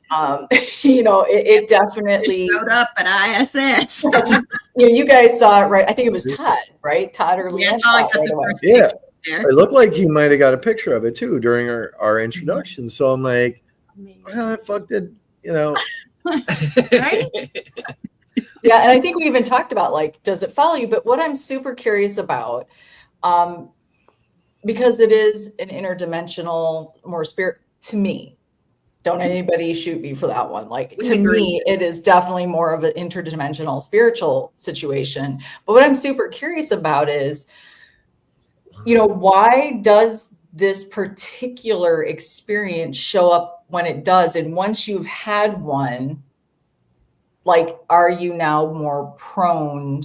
Have you opened yourself up? And what is it about that connection, right? Between me and UFOs, they just were attracted to me. Well, I guess it might be a great segue, but you are telling your story, Sarah, to the point. And the fact that sometime next year we're doing a trifecta down there at Fort Duffield, where we're going to do We're going to do CE5. What I'm doing, I'm dropping it. We're going to do CE5. We're going to do the Bigfoot, and we're going to do the ghosty shit. Yeah. So you get the Ditto House Inn and Fort Duffield. Put me down in permanent.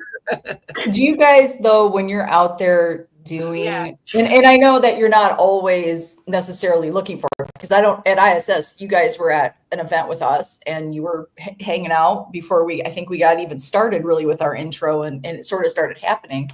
But do you find that when you're having these experiences or you're noticing them, is there, and I don't even know, do you guys notice this? Does anybody sort of take note or mindful of, like, what's going on with them personally, that this stuff is connecting? And does anybody have any ideas on what his presence truly sort of shows up for? Do you know what I'm trying to say? They're like, I'll tell you this, two things, because I think it depends on your energy. Okay. I have been in the forest when I just knew they were going to show. Mm-hmm. You know what I mean? Yeah. I just, before we ever got there, it's going to be a good night, and boom, yes, it was a good night. I have been in the forest when we had people that were they're drinking. They're low energy. They're low energy people. They're just not in the right frame of mind, the right energy, whatever. And it's going to be a dead night. And it absolutely was. Wow. I have been in the forest when I was worn out, run down. Greg Bakken was there for this one. He witnessed it. And we went back to the gifting stump, and Squatch Man did his thing back there by the gifting stump, and we all stood there for a while. We saw some eyes shine, and we decided, well, let's go back and warm up by the fire. So we started walking back toward the campfire, and I felt this huge hand on my back. He hit his knees. And a jolt of electricity went through me and knocked me to my knees. Wow. And, Greg, everybody was like, are you okay? Greg Bakken's like, what happened? Because he was right in front of me when I went down. And I'm like, I just got zapped. I mean, I don't know any other way to put it. I think we've all been zapped at one point or another. It's like Leanne says, it's very spiritual. And it stunned me for a minute. But when I, recovered from that, I stood up and I felt good. I had energy. I was charged. I was in a better mood. Wow. And Greg, who does the spirit box, the ghost box thing, he got out his spirit box. And he said, was that you that did that to Ernie? We get a voice back. It was me. Wow. Why did you do that? Needed it. He needed it. Well, just like with Rob's headache. The other night, to take this a step further, we're going down a real big rabbit hole here. We are. Oh my God. It's fascinating. Ernie and I have had, it's no secret that we've had a few financial difficulties here lately. We're struggling a little bit. And I was just at my wit's end the other night, and I said, I need the forest people. And we went up to the fort, and I just went to the edge of the forest and sat down and talked to him. We have a medical bill of his that we've been paying $150 a month on for 2 years now that still had $1,500 balance left on it. I checked the balance the next day to see how many payments I had left. The balance is down to $250. I don't know where the rest of the money on the bill went. Bills. I don't know where. Rob, thank you, Rob. Merry Christmas. Rob embezzled money from Get Home. But seriously, it's like I have been following the balance of this bill. Or he sold some coke, maybe. I have been following the balance of this bill. So where did this balance go? And then I had a random $350 deposit from, I don't know where it came from. A former employer. It's not even a former employer. It looked like an employee payroll deposit, but it wasn't. Place you never worked. I don't know where it came from. That is so cool. It's your cult bonus. It's your cult bonus. Weird stuff like that. Like I'm after ask the ETs for money now.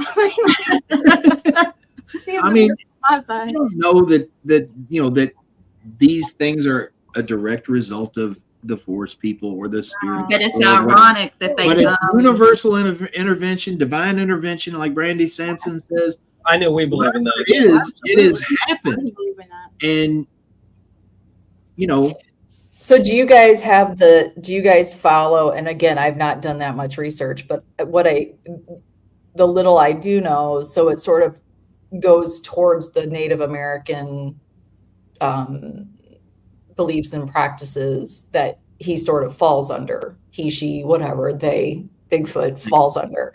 So is that sort of where you guys land with that as well? Like, I think they're as ancient as time. And, Native American doesn't just mean, the Indians that fought the Lone Ranger. You know what I'm saying? Native American goes, thank you, Rob. Native American goes back to, when the rock cooled. You know what I'm saying? And the first people walked this planet. And I think that, like I said earlier, before you came on, they are as old as time. There are cave drawings of them. Yeah, it's been documented throughout time. Neat. Yeah. So yes, I do. I think that, and I've got Native American blood. If you're in West Virginia, Robert and Marie, you might have heard of Chief Redbird. I'm a direct descendant of Chief Redbird. He's like his 5th great grandfather. Yeah, I saw him make it. It's true.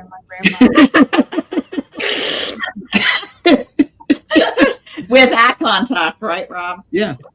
But I think that plays into it. Leanne has Native American blood in her. Right. Well, I do, so hopefully that helps. Yay. Yes. I mean, I think that, those things, and Native Americans, as we all know, were very spiritual people and still are today. I was born that connection. Appalachian witch. I was born and raised in West Virginia. Wow.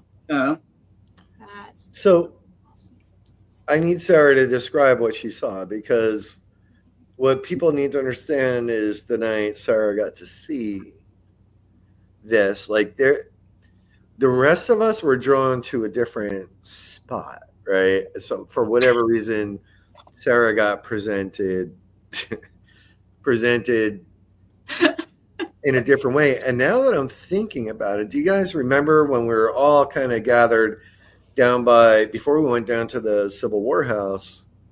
I saw that pair of legs. Yeah, somebody walking down the road that wasn't. All I could see was the legs, and now I'm starting to wonder if that wasn't like human. It was close. I don't know. But Sarah, please explain, because I can't do your story justice. well, I think we had just come out of the Civil War house there at Billy Creek. Is this before, was this after you guys couldn't see me, but I felt like I was, when we were in the house and you called in? This is after that, yeah. Yeah. It was after that, yeah. So, right, we're all walking out as a big group together. I was, Trevor and I sort of pulled ahead of the crowd. You guys were walking. I think Squatchman must have been kind of doing his thing. I heard that. What was that? Somebody's in the hallway. Walking in the hallway. I heard that. That's cool. That was weird. Yeah. I think they messed with the doorknob is what we heard. That's what I heard. I thought, I'm not going to lie, I thought somebody walked, like I thought somebody walked through the door. Maybe we'll open the door. That was weird. Go ahead and open the door if you want to. So I think Squatchman was doing his thing, which I wasn't paying attention because Trev and I were talking.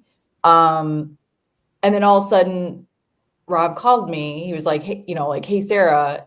And I don't know how many feet. I can't tell you how many feet. You were far. You were like 80 feet ahead. I'm like, sorry, you got to see that. I needed her to see that. So I turn around and you guys are sort of lined. So Billy Creek has the river creek that runs right there. And so you guys were all sort of standing there and Squatchman was doing his thing. And so, he's like, look at, I come. So it's like Rob's behind Denise and Ernie. So I come up behind you guys and he's like, oh my God, do you see it? Everybody's like oohing and eyeing. And Denise, you were to my left and Ernie was to my right. And there's a little space in between you. And I'm looking at Denise and I feel like it was almost a full moon. It was a really clear night. It was really bright. It was really bright out. And I remember freaking out a little bit because I thought I had seen a bat going over Denise, but what I couldn't compute at the moment was that although I saw this thing like spreading out and going over Denise, it was like a ripple. It was like something had taken a finger through the water and you just kind of saw this float. And I'm looking at it and I'm like, there's a bat and she's just doing her Denise thing, And then I'm like, what am I looking at? And then at the very same time, I see it by Ernie and I'm like, what is that? Like I couldn't. And then Rob's yelling at me, going, do not see all the eyes. And I'm like, killing me. I didn't even care about the eyes because I was like, I don't understand how how did I saw the patterns of ripples. I saw that. I know what I saw. I saw that coming up above Denise and up above Ernie. Was it two separate? Was it one thing? I don't know. Did it have wings? No, I think because of what I saw. She's equating it to like echolocation, right? She was seeing the ripple, like the waves of like in the air. That's wild. Oh, it was probably. It had to go at least 3 feet over Denise's head. That's how, and I felt like it kind of went off like to the side and as I'm saying it, and if you guys ever get a chance to go out with Denise and Ernie, you can be shitting your pants and they'll just be like, yeah, that's cloaking. Oh, that's a glimmer squatch. Oh, I mean, they say it as calm as that. And you're like, what am I looking at right now? I'm wondering we do need to lose the glimmer squatch name. I just don't like that. It just doesn't. It's not masculine. Shimmer. I'm glimmer squatch. Brandy's going to be down here in March. She's going to be at the house. But all right, Brandy. I was standing there thoroughly annoyed with Sarah because I'm like, she's like just not reacting. Einstein is over here and she's looking here. She's like they were everywhere though. I'm like, are you seeing? Like, talk to me. What are you like? How are you not seeing this? And she's like, it was just so cool. So, like, into something like that, to be observing, something like she said, almost like ripple. And we've heard somebody else, one of you guys have said that before in the past. It's almost like a ripple on the water, the cloaking type thing. Mm-hmm. Yeah. So for the first time, I imagine that has to be blowing your mind pretty well. And it's not, what's interesting, I think the first time I saw, and I remember this was further in the night at ISS in Indiana. That's when we were the night was kind of winding down and the SQs and the packs they literally walk in the pitch black, everybody, without any kind of lighting. They just appear out of nowhere. Like they're quiet.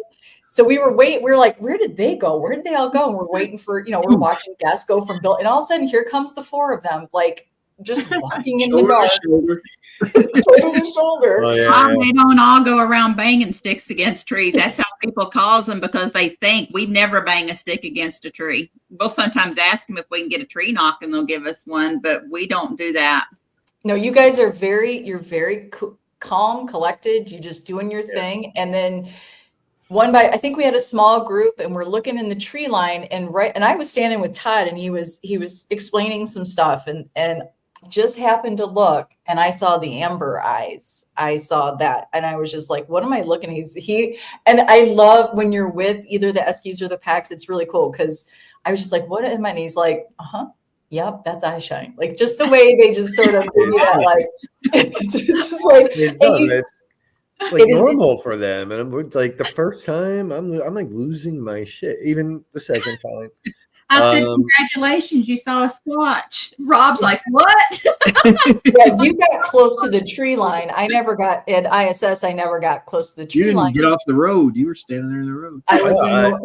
Todd was he was talking to me about all this stuff, but it's interesting because I am very curious, with who we all had there and energy wise. Like, I guess I'm curious as to, is that something that I've blown off before? Like, have I had those experiences and blown them off because I'm so sort of this way when it comes to that stuff? Like, I am so interested in ghosts and energies that way that I don't really take the time. But I'm so curious why the Bigfoot experience, like what it truly means to us to have those. Like, what is it in our life that connects with them?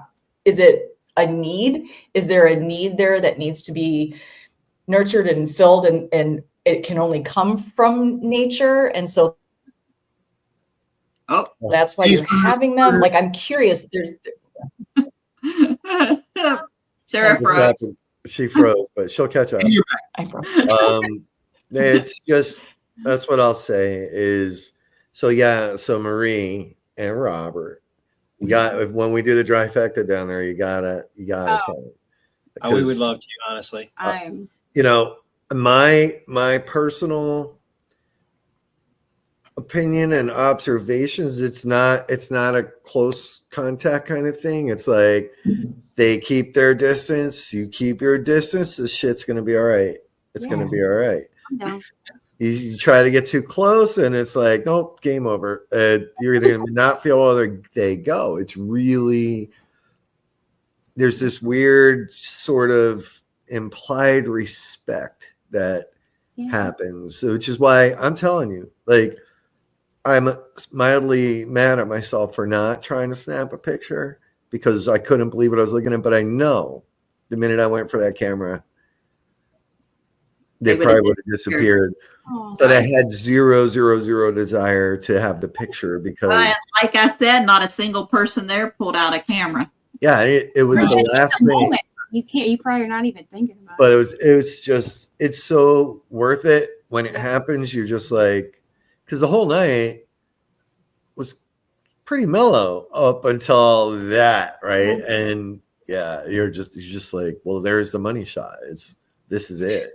I would love to see Robert and Marie I want to go create some really unique piece of equipment and because when you work with Denise and Ernie and the SQs, what they will very much get the point across is, the invasiveness of what we tend to use in ghost hunting does not work in squatching, right? You cannot have your flashlights out, your phone, like all that stuff is like off the table. So it would be great to have somebody like you guys to come in and truly sort of assess the situation and figure out what could be a really cool piece of equipment that's non-invasive, right, to that connection with them.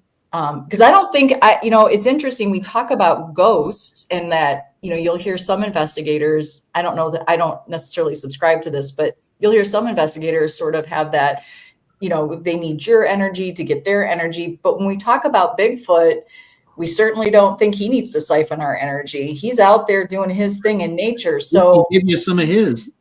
Yeah. So it's interesting what could you develop if that's what we believe, that human souls need to sort of take on living souls energy, but Bigfoot, he doesn't. So what could we use for equipment to sort of assist and assess what the experience is at that moment?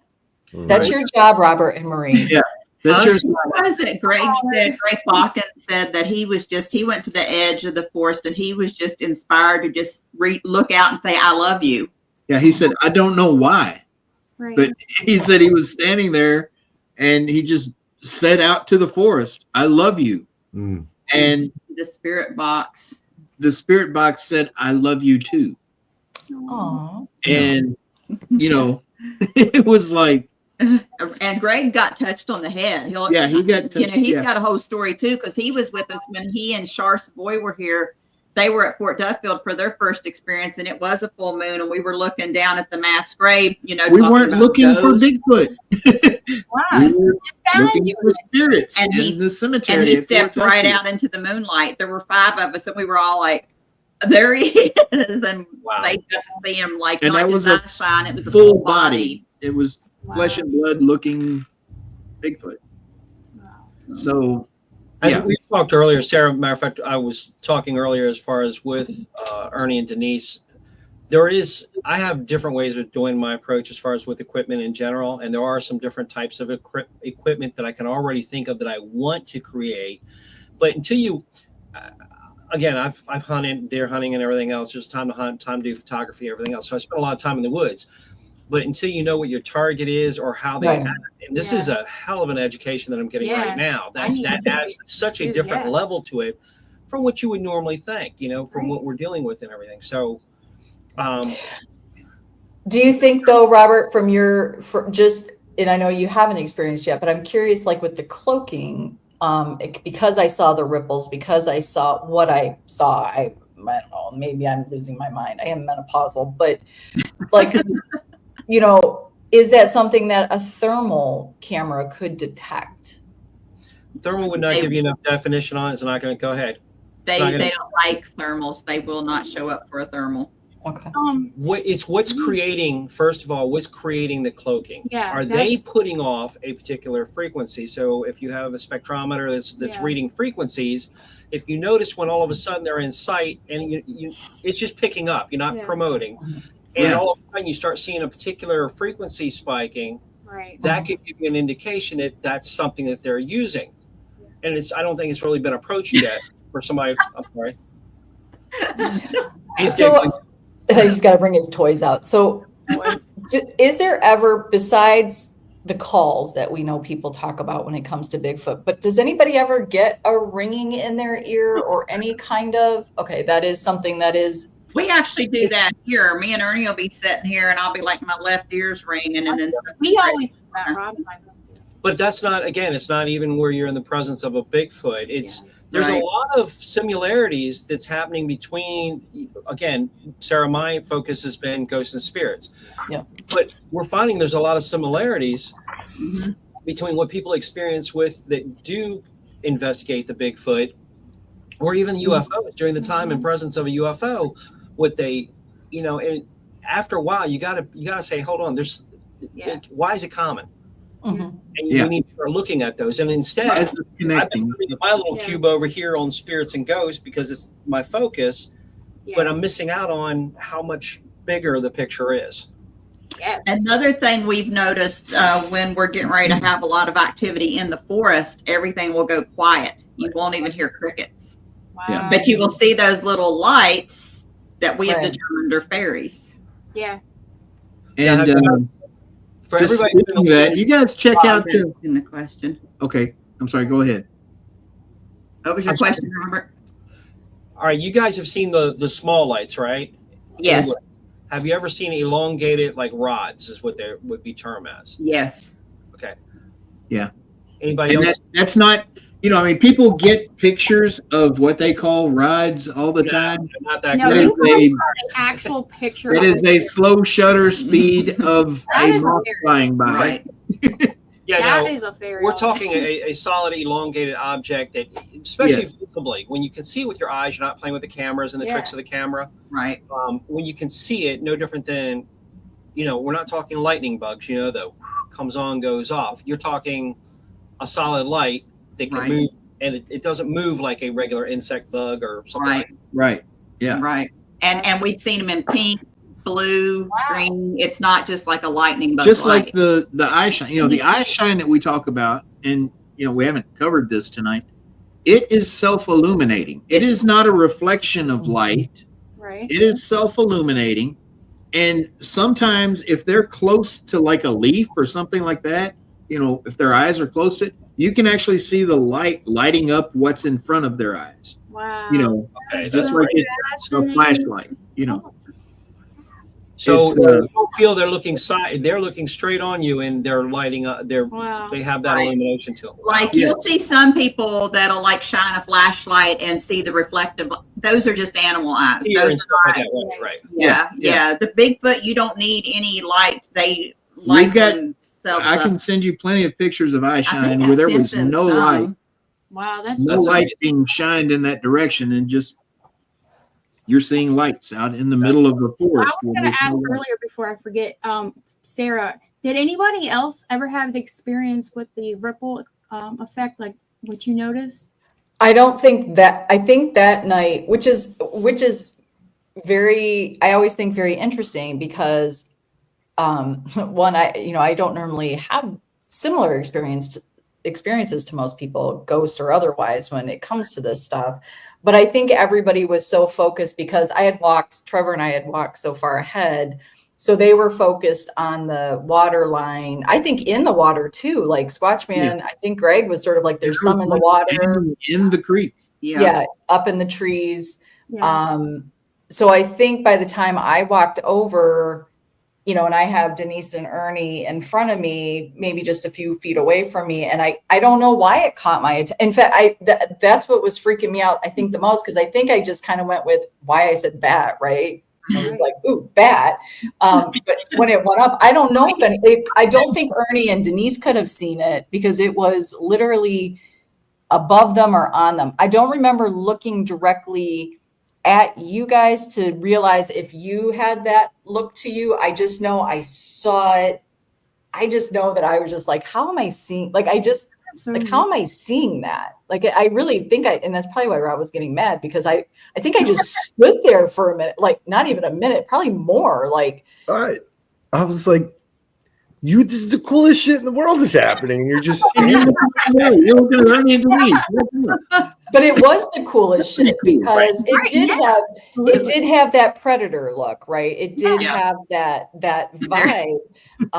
So trying to sort of to have that moment Sarah froze again. where you're really trying to like make it make sense. I don't even have my glasses on, so that looks like I don't even know what that looks like to me right now. But so yeah, it's a very interesting experience. Nobody else said anything, but everybody else was in front of Denise and Ernie, and they're all looking at the water line. So, and I don't think I could even spit it out fast. I don't even know if I was explaining it to you, Rob, at the time. If I was saying, I don't even remember what I was. Yeah. Well, I don't think you could put the word cloaked with it. I think I was the one that came up with the You cloak did. because you were trying to describe what you were saying. Yeah, she was just like, it was like this.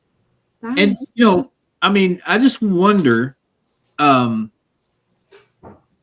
we are doing what we do, when we're investigating, be it paranormal or in the woods squatching, whatever, we are putting our energy out. Okay. Mm-hmm. Like she said, she's a witch. Oh my. Don't say it like that. Literally. There's a whole corner of the room over here dedicated to witchcraft. I'll tell you where I'm going. I'm wondering if some of the energy we were putting out was what you were seeing. Oh, okay. That's wow, I didn't think about that. Visual representation of the energy we were putting out. Because we call them in. We can, when Squatchman's calling them, we've learned to call them. We've learned that from him. Well, we had some interesting experiences that night, just outside of the whole Bigfoot thing, right? We tried an energy circle between the four of us, and there was some. There was a photo taken with a fifth person in the circle. And Todd that night felt, what was it that Todd and then we're doing the human pendulum at the same time, and we felt like it might have been Todd we brought through as the fifth person. Yeah. So there was some. It's an interesting location, and I'm always curious too. We always do they strictly stay in the tree lines? Do they ever come out to, especially a location like ISS, right? Like here you've got a building that is really, really close to the wild, and there's nothing around it, right? There's nothing around IS. There's nothing around freaking Rockville or whatever the hell that place is called, right? So it's really out there, right? So, and then you've got these buildings that are, I mean, now we know there's like wildcats that walk through those buildings, FYI, that's why it's like cat urine in there. So would they ever venture into any situation like that? They will follow you home just like spirit will, because I've got the Bigfoot footprint in my dining room in the dust after we'd spent a weekend out in the woods. That's cool. So, yeah. So they could essentially be in one of those buildings that we were in if absolutely you were having that experience. They don't just stay in the tree lines. I believe absolutely. so. Yeah. I think, like I say, I think they are energy beings, interdimensional, if you will. Primarily just an energy, like a spirit. Right. They're no different than a spirit in that sense. And just like a spirit, they can be anywhere at any time. Right. That's what I think. I mean, Squatch Man at one point went from southern Indiana to within a week all the way out to Washington State. Big Red was here, then Big Red was there. Yeah. It's like he went with him. Yeah. And it's, So do you think you manifest these energies? Do they sort of, like, if say Robert and Marie go out, they have an experience all on their own, but with you guys, like they're at your location, they have this experience. Can they manifest something like this now that will, when they now go back to their area and they're out and about in nature one day, that it will pop up for them? I think that it goes with the whole being introduced to them, like Squatch Man. You develop a relationship. Had that relationship and gave them permission to interact with us. Right. And then when we brought you guys along, we said, these are our friends and they're safe. Just like we do our spirits, they're safe. It's okay to show yourself to them. They're not going to hurt you. And Squatch Man had that happen at the Bell Witch Cave and brought him at the cave as well. So, and since we took Greg and Shar out with us and did the same thing, Greg and Shar have had several experiences since then. I think some of it is letting them know you and building a relationship and introducing them. And some of it is you knowing what to look for, because you don't really know, like, did either one of you really know what to look for before you went with us? So it's being educated on exactly what you're going to see. I mean, it goes back, we talked about the structures earlier. I mean, I've walked through wood. I've been a hunter all my life. I've walked through woods and I've seen these tree arches and X's and stuff in the woods. And I'm like, that's wild. Yeah. Never associated it with a Bigfoot structure at all until Squatch Man started showing me some of his structures. And I'm like, yeah.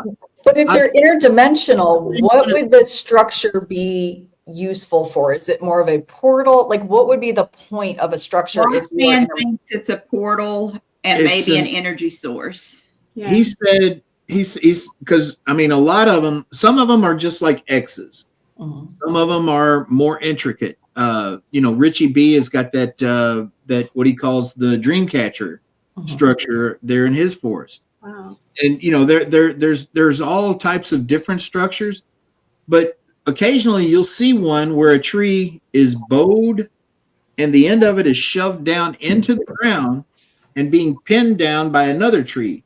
Wow. To where it just like a ground. Was that you hitting that bed, or was that no? That was a thump downstairs over there in the dining room. Think of a ground wire, Robert. The ground. Why is a ground called a ground? Because it goes into the ground. this tree, which and can be a conductor. Too thick for a human to have, and this is not in a place where you can get a machine back there and fake this. So, and a human can't. I mean, these trees, some of them are this big around. There is somebody downstairs. Yeah, there is somebody downstairs. So do you guys ever take like any kind of readings, like wood K2s or anything like that, work on those structures to figure out like what's coming out of that area? We've never actually done that. Wow. Inside of the structures. We need to try that. That's a good point. Yeah. Yeah, take a millimeter and a thermal as far as for, I've seen one location where the tree itself would light up on a thermal camera, the tree itself. Now it was a very large tree. Yeah. Supposedly there was no grounding rods inside the tree or, that had grown around or something to that point. Right. But when a person would touch the tree, they would light up and then the tree would go quiet. But as soon as they let go of it, the tree again would light right back up, which again kind of baffles you because you're thinking it's grounded. So why is it lighting up? To Sarah's point, take that and start checking out. Yeah. And again, it might be on a level that we just don't know, though, regardless. Right. We might not detect whatever and level you it's said on. that they will actually use the spirit box for communication, right? Okay. Yes. So they're open to that. So that's one thing. Right. And, I mean. And, if we were to talk to them about the cameras and the FLIR and stuff, they may agree to show themselves, but if you're wanting to have an experience, it goes back to that trust thing. If you're wanting to have an experience, I wouldn't start out that way. I would get that relationship first. We've got some friends who bought a property and they wanted to do Bigfoot research on the property. Well, the first thing they did was go around and put trail cams all over the property. I said, you're not going to get a damn thing. Did you ask for permission before you did that? Did you develop a relationship with the forest people before you tried to entrap them, to exploit them? You know what I'm saying? And a lot of people see that or hear that and think you're crazy. But just based on our experiences, that's what you have to do to get interactions of any kind. Right. Like Sarah was saying, I have heard more of the physical side of it. The whole thing with the Squatch was, it was always they're looking at for the hairs, anything. It had to do with the physical. And again, this is really opening it up where you look at it on a whole. I certainly wouldn't go to your location and try to bring in the physical. Great to see what you could go ahead and experience the way you guys experience it. I myself, I observe. I like to sit back, even when you guys move forward. I'm usually watching everybody because I'm kind of seeing what is to Sarah. What Sarah was talking. There you go. Love it. Wow. They have hair when they're in physical form. Wow. Well, if you go back and you listen to the people on the physical side of it, where they do the test. Hey, they've tested, but it's unidentifiable. Well, no shit. If nobody's ever had a Sasquatch to compare it to. Yeah, they don't have a baseline. There's no. It's that warrants that there could be physical. Why is that not physical evidence if you can't compare it to something as high as our technology is supposed to be? Yeah, I would love to do something with the Murphys and the Eskies where we all are out there at Duffield, and I would like to see it with us doing our own, like with our personalities, right? Like I wouldn't mind sitting on the edge of the tree line and try Reiki, like sitting in a moment and Reiki and and watch what and having everybody sort of do their thing, and kind of like what you said, Ernie, to understand what your personality or what your energy brings out. Do you ever, like, is it a way to sit and journal out there? And is this do they offer that inspiration in that form? I guess we'll be finding out hopefully with Peony. Yeah. Being out there. But I feel like with that spiritual aspect, right? Like it's so, but it's so, like when we talk about that, and that's why I'm so curious what Robert and Marie, what they feel about it, because I know what the aspect when we talk about ghost, mainly because that's what people talk about. The stuff on Bigfoot, it's like they come to your property, they want to mate with somebody's wife, and right, you know, or they're smashing cars around, right? So I'm just really curious though, like, because we, you know, this is such new territory for me. Like, what does that mean, like, for Marie and for Robert to be able to sit down, and then what is that connection? Like, I understand connecting. You need to bring Squatchman too. That would be Right. Yeah, but like connecting with a ghost, for lack of a better word there, right? When we connect with a ghost, we're connecting with something that once probably had a life that we had. So that resonates, right? What's resonating with Bigfoot? What is that connection and the need for that connection? I know all things are energy, right? But that was in the ladies' room. Mm-hmm. What about Bigfoot? I'm so curious. I can't wait to watch Marie and Robert. With what Denise said, the first time we go out there, I would like to do it without any honest influence from, you know, the Squatchman or any. Yeah. Just because it makes you look at things in a different perspective. I wouldn't go like Sarah's saying, as far as just go with the way you would normally approach something, you know, respectfully. We're all very respectful about that matter. Right. And see what you got first, and then try to see what somebody else's insider information, such as, I mean, I'm gathering some now, obviously, but does that make sense? Yeah. Just like, you know, a psychic likes to go into a haunted location blind. Same kind of thing. And it's, I mean, I can't guarantee that if you go up to Fort Duff, like if tomorrow you and Marie decide we're going to drive down and we're going to go up to Fort Duffield and we're going to hang out in the woods and we're going to have a Bigfoot experience, I can't guarantee you're going to have a Bigfoot experience. Right. Can't, just like, you know, we can't guarantee if you come here you're going to have a ghost experience. Right. You probably will, but we can't guarantee it. Right. But just, oh gosh, I don't know how to put it into words. I mean, if you go with the energy, the right intent, and I mean, it sounds crazy, but you actually tell them why you're there. Right. Why am I here? You know, here's why we're here. We just want to see you. We want to experience you. We want to observe you. We mean you no harm, no disrespect. And just like donuts. I know that. You're a lot more likely to have something happen. Damien, my answer to that question would be life-changing. Yes. That's probably 2 words. It's hyphenated. Going to a location, though, that's, I mean, regardless, even when we're going to do regular, you know, paranormal investigation, ghost hunt, whatever the hell you want to call it, I am adamant about that. I'm stating my intentions out loud. It's no different. If you want to be successful, there are times you're going to have to role play. You have to pretend there's somebody there. Right. You know, a psychic can go, I can't see or feel them. I don't know, but I'm going to assume they are. What's the worst case? Right. So to go ahead and state your intention openly, it's no different than if you're dealing with a Native American situation that things are going bad. They still, regardless, I don't believe that there's a language barrier. They understand what your intent and what you're putting, the energy you're putting out, I guess is what I'm getting at. They can definitely sense it. I agree. We have been on here for over 2 hours. We have. It's gone. Oh my God. It's Rob's fault. He won't shut up. So I give you 10 minutes. It's such a fascinating conversation, right? And when you can get people talking, I'm always so curious too, you know, watching the Murphys and the Packs, and now Rob and I are sitting here, you know, how many people give you shit for this, Denise and Ernie? Does anybody really challenge your assessment of your experiences? Or all the time.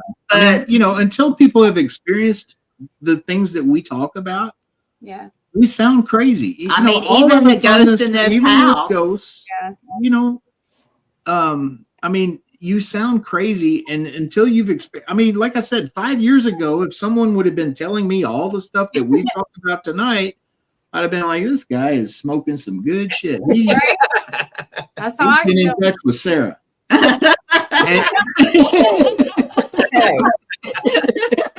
Oh, damn. I challenge Ernie every day. but once you get out and experience, I mean, I've gotten to the point that if a freaking leprechaun came walking across behind us, we'd be like, well, that just happened. So that just happened. Yeah. Because we've had so much crazy shit happen. But I say it all the time. We don't have anything to gain or lose. We live in this house. We don't care if we sell an overnight or not. We run tours out of a Civil War fort that's been there since the 1860s. If somebody chooses not to come because they think we're crazy, the fort ain't going to lose anything because it's been there this long. It'll keep thriving in one way or another. We just speak our truth, and either you like it or you don't. We have nothing to prove to anybody. Exactly. I love that. All right. So there's that. Denise just spoke, everybody. When Denise speaks, people listen. That's right. And if they don't, I get out of the truck, don't I, Rob? But that's crazy circulating, and nobody knows the full story. We were on a FaceTime with Rob, and some jackass over at the boat dock was giving my husband grief and told my husband, you wouldn't get out of the truck and say it to me. And I said, I'll get out of the truck, motherfucker. And I got around the back of the truck on FaceTime. This is why I I love was like this.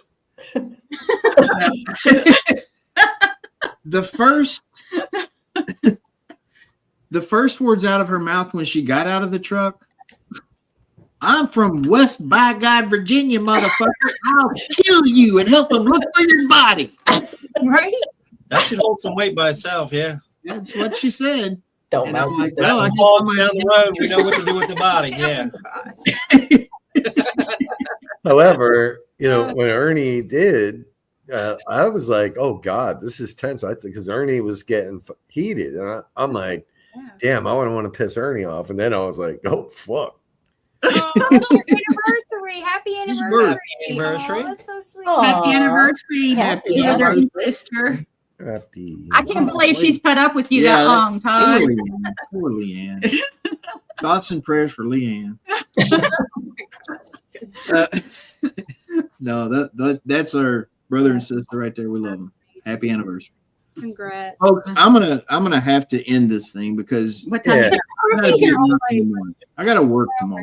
Yeah, you gotta work tomorrow. 30 days I gotta work. And he's got to charge his Medic Alert battery and all that shit. Well, all I know is for 2025, I hope and wish that the Murphys create the newest piece of badass equipment for a spiritual experience with Sasquatch or / Bigfoot. I think that could be that is so doable and so amazing. And if any two could do that, I think that's you two. First, Yeah, he has to finish the Wiener Cam 2000, and then I don't know what that is, and I don't need it explained. I think you weren't here for that. She missed the first part of the show. He was naked last night. One of the ladies in the ladies' room was standing in the doorway, and he yelled out, "Oh my gosh, you just saw the waiter!" After he got done screaming. It wasn't a living lady. It was one of our Victorian ladies. Now, how many guys can say, "Hey, a Victorian lady has seen my stuff"? There's not many living men that can say that. We'll compare stories later. this is what gets us in trouble, Rob. Yeah. Oh yeah, that's right. We played the disclaimer at the beginning of the show. Yeah, it's all good. Yeah, I did because Ernie. Yeah, well, that's all. Hey, every time Greg Bakken has this on his, he has to remind me that it's FCC regulated. Yeah. And I'm like, why would you tell Ernie that? He's like, Denise.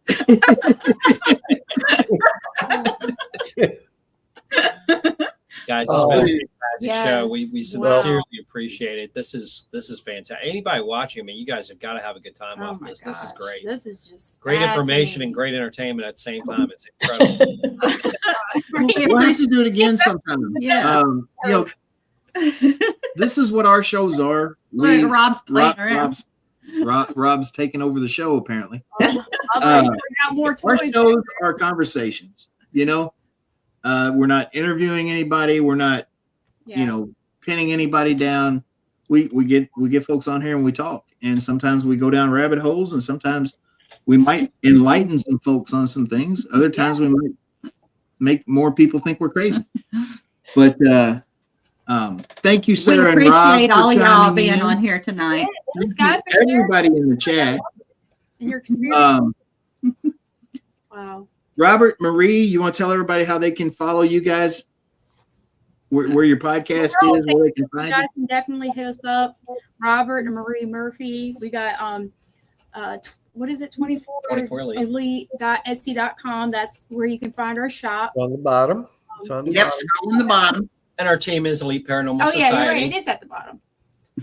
Again, if anybody wants to get in touch with us, help us out. You got a question about equipment? Yeah. We do plenty of custom equipment as well. So just bring it up. Let us know. Very easy. And you have a show like I said earlier, every Sunday afternoon, 4 p.m. Eastern time, right here on the Get On It Network. EPS Parrot Talk.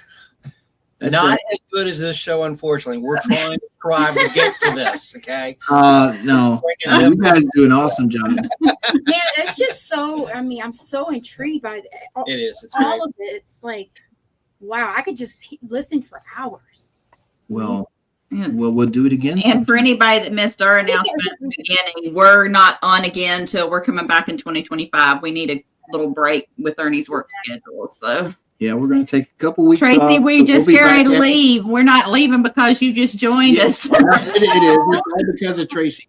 Tracy, now that Tracy's here, folks, we're going to have to do the show.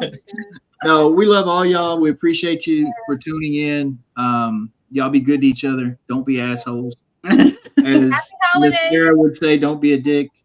Wait. What we're doing? Wait. Oh, yeah. Here we go. Here's the Squatch Man. Don't be a dick, then pause. Welcome to Paranormally Blonde. Well, first I'm going to say, dude, don't be a dick. All right. You can say that. All right, so you got the TV off? Okay, cool. Dude, don't be a dick. Paranormally Blonde. Don't be a dick. And then just say. Oh, I forgot to say welcome. Oh, the poor. Oh, okay, let's do it again, man. Take it from the top, man. It's the fucking best. Okay, you ready? Dude, don't be a dick.